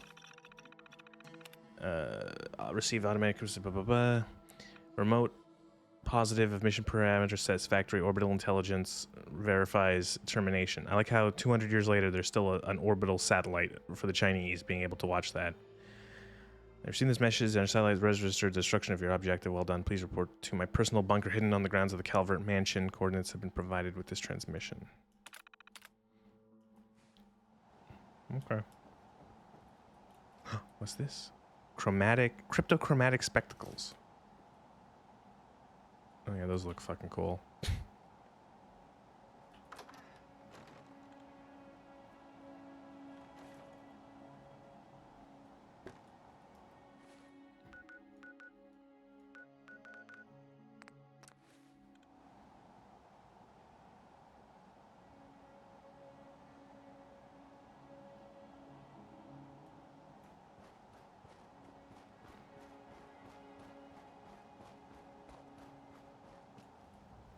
Did you hear some? Found Who the you. fuck are you? Holy shit, that actually scared the ever-living shit out of me. Holy fucking Christ.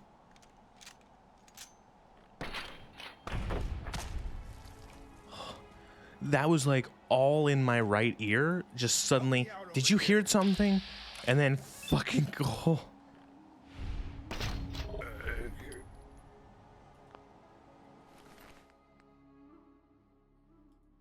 Oh, it's the cutest little 22.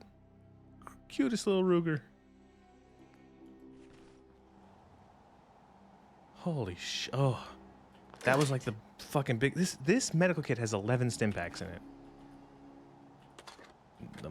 Yes. These people need to learn what balance is.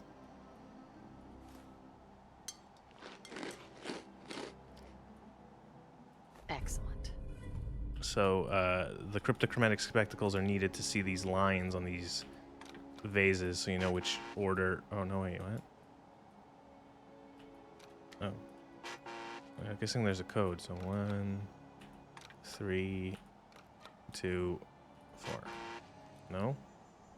1, 3, 2. I didn't read. 1, 3, 2. Nope. 1, 3. Oh shit. 1, 3, 2. No. 1, 3, 2. No. Okay. Did I miss something? 1. No. Stop. 1, 3, 2, 3, 4. No, okay. 1, 3, 2, 3, 4. No. 1, 3, 2. Fuck, shit. It's 1, 3, 2.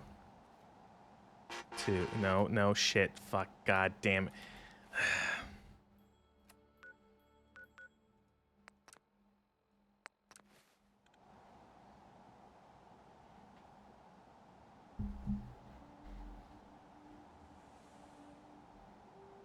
Unless there was a marking at the place at the manor I was just at and I missed it.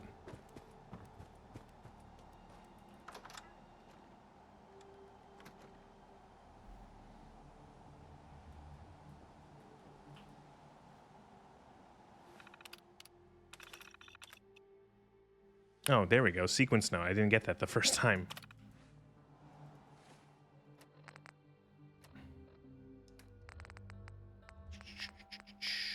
Notes. Oh, I did. I got it twice. I just didn't notice it the first time because I'm stupid. 1, 3, 2, 3, 4, 4, 2. 1, 3, 2, 3, 4, 4, 2. 1, 3, 2, 4. Shit. I've already forgotten. 1, 3, 2, 3. 1, 3, 2, 3, 4, 4, 2. 1, 3, 2, 3, 4, 4, 2. 1, 3, 2, 3, 4, 4, 2. 1, 3, 2, 3, 4, 4, 2.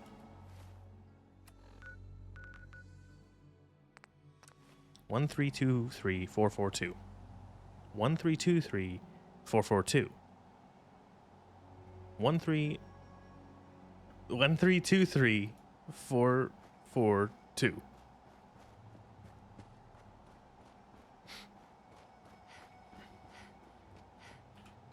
One, 3, 2, 3, 4, 4, 2. Oh, there it is.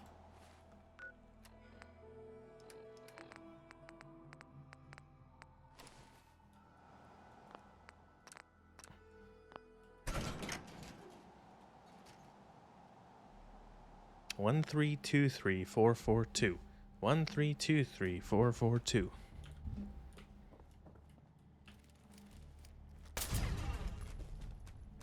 Yo, look, yo, he was fucking breakdancing.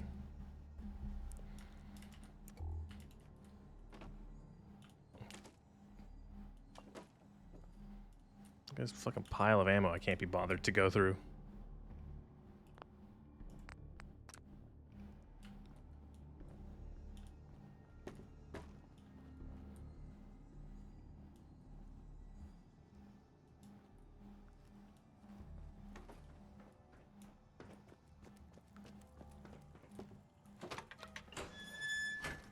So you... Oh, they give you a Chinese stealth suit here. That's neat.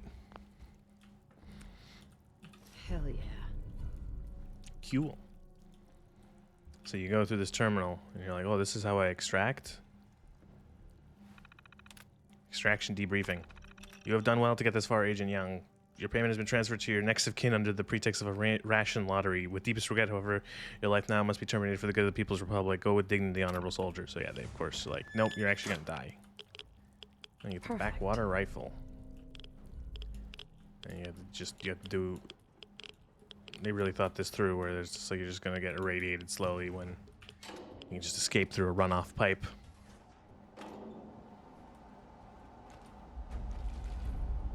And that is the Velvet Curtain. Little spy quest. It's fun.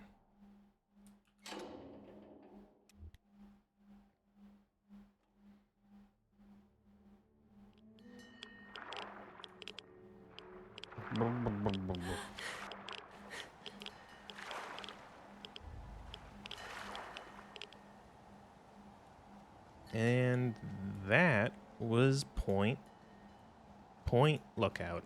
Point Out.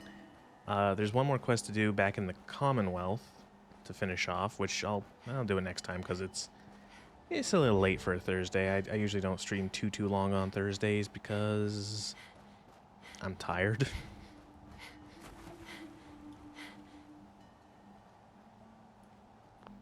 I gotta sneeze.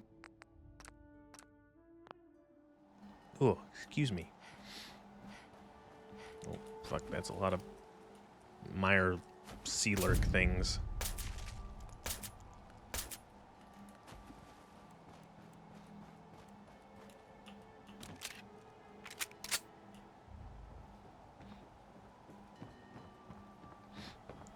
Okay, so we're gonna head back to the Commonwealth. We're done with Point Lookout. We pretty much found, like, I think, not most, but we found, I think, most of the stuff I remember on the map. It's not a very big DLC. Like, it's its own area, but it's pretty tight. It's pretty contained, and to be fair, a lot of it is also just ocean. But this was a fun DLC. I remember having a ton of fun with this back in the day. I thought it was really cool. Going through the different Fallout 3 DLCs. This was one of the best ones. If I had to rate the Fallout 3 DLCs, Broken Steel is probably number one. It's pretty darn good. In that it adds a lot to the base game. It adds a functional post-game ending where the game doesn't end after you finish the main story. It adds a continuation after you do it, and it's pretty good. I remember liking it even when I played it a couple years ago, playing through Fallout 3 again, despite not having the best opinion of Fallout 3 after the fact. It was still, Broken Steel wasn't bad. Then third place would be, or second place after Broken Steel would be Point Lookout, because it added a very cool area. I actually kind of like the way it looked more in the base Fallout 3, in the original Fallout 3 version, because it was much grimier and grittier. It looked very, very ugly, but in a way that fit the setting. Just fun little, exploration. I had fun exploring Point Lookout. After Point Lookout is the last three, which aren't very good for multiple reasons. The Pit is very middling. I don't really remember the Pit that much. You go to Pittsburgh, and it was technically a new area, but it was very confined compared to Point Lookout. It felt like just a lot of smaller zones clipped together. I do like one thing about the Pit is that there's a point where you're sent out into like a steel mill, like the yard of a steel mill, and you have to find, and there's troglodytes you have to fight, which are like mutated humans, and you have to fight them, scrounging what you can, because your gear has been stripped from you, and then you have to find steel ingots that they want for the forge, and that was fun. And I always found it a challenge. There was an achievement at the time for the Xbox 360 version where you had to find all, and you got prizes or like rewards in game. You had to find all 100 steel ingots in the steel yard, and that was fun. I liked that. Fourth place for DLCs was Operation Anchorage. Operation Anchorage sucked. It was essentially just a pure combat DLC. You find some Brotherhood outcasts who want to get into this ancient bunker, military bunker, because of the stuff in there, and the military bunker is sealed by a VR training program that can only be activated with someone with a Pip-Boy. So you have to go inside the VR training program, which is a simulation of the counteroffensive against the Chinese in Alaska, and you have to play through it, and it's all combat, and it's just a little too long in the tooth, and it's not that fun. And then at the end, the only good part is you got a bunch of rewards, which included a bunch of really cool weapons. You got power armor training to use power armor early, and you got a free set of one of the best power armors in the game in terms of both its defense and its durability was glitched. It was supposed to have 1,000 durability, but it had, I think, 100,000 or maybe even 1,000,000 durability. So it effectively never broke. Which made it very useful. And then in last place was the very last DLC to be released, which is Mothership Zeta. Mothership Zeta is fucking terrible. It's boring, it's long, it's tedious, and it feels so strange. You get abducted by aliens, and you have to escape, and you take over their ship, their alien saucer, and then you destroy another alien ship with the one you've hijacked by having like a little fight. It is almost completely combat and is not very fun.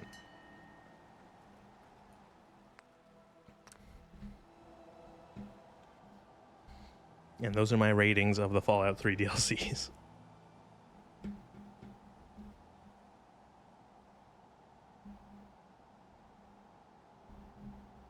The only good thing about Mothership Zeta is, again, just like you get broken-ass alien energy weapons, and you can find across the alien ship, you can find this item called Alien Epoxy. And Alien Epoxy is literally just it's what I think they used. It was replaced in Fallout New Vegas with or not replaced, but it's the weapon repair kits from Fallout New Vegas, except it's supposed to be like magical alien glue that can repair 25% of your current weapon. I found your daughter. Oh, you're back. Yes. Thank you so much. And now that she's got this boat and carrying all this cargo, well, I can afford to actually pay you. Thank you so much. Bye. Thank you so much for your help. Why'd you give me a bunch of fucking punga fruit? I don't want this shit.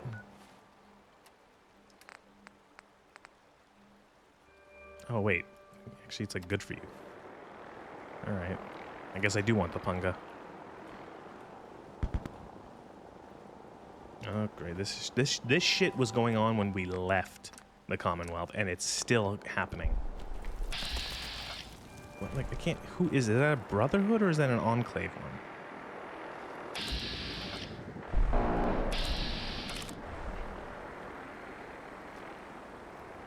No, not the fucking fish.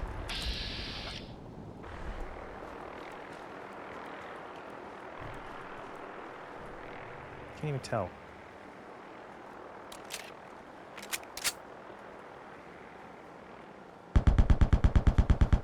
Oh my god, that's loud.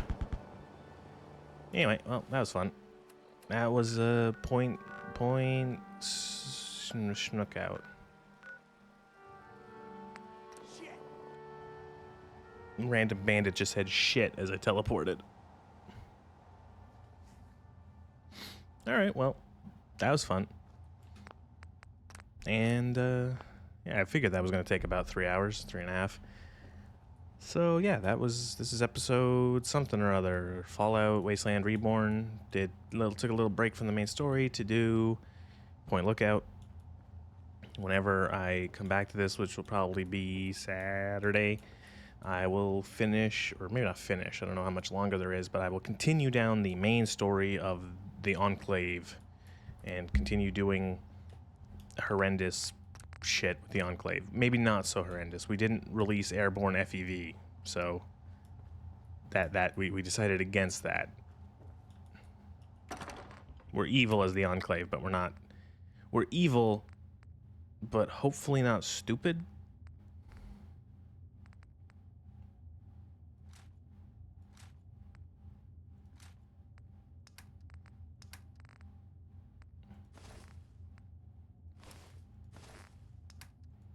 Fucking 200 forced impacts.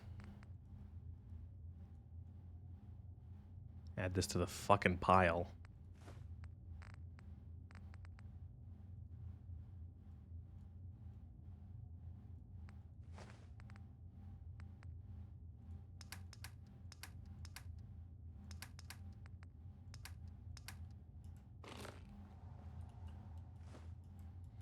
Alright, well, that's it. Thanks for watching. Recording over.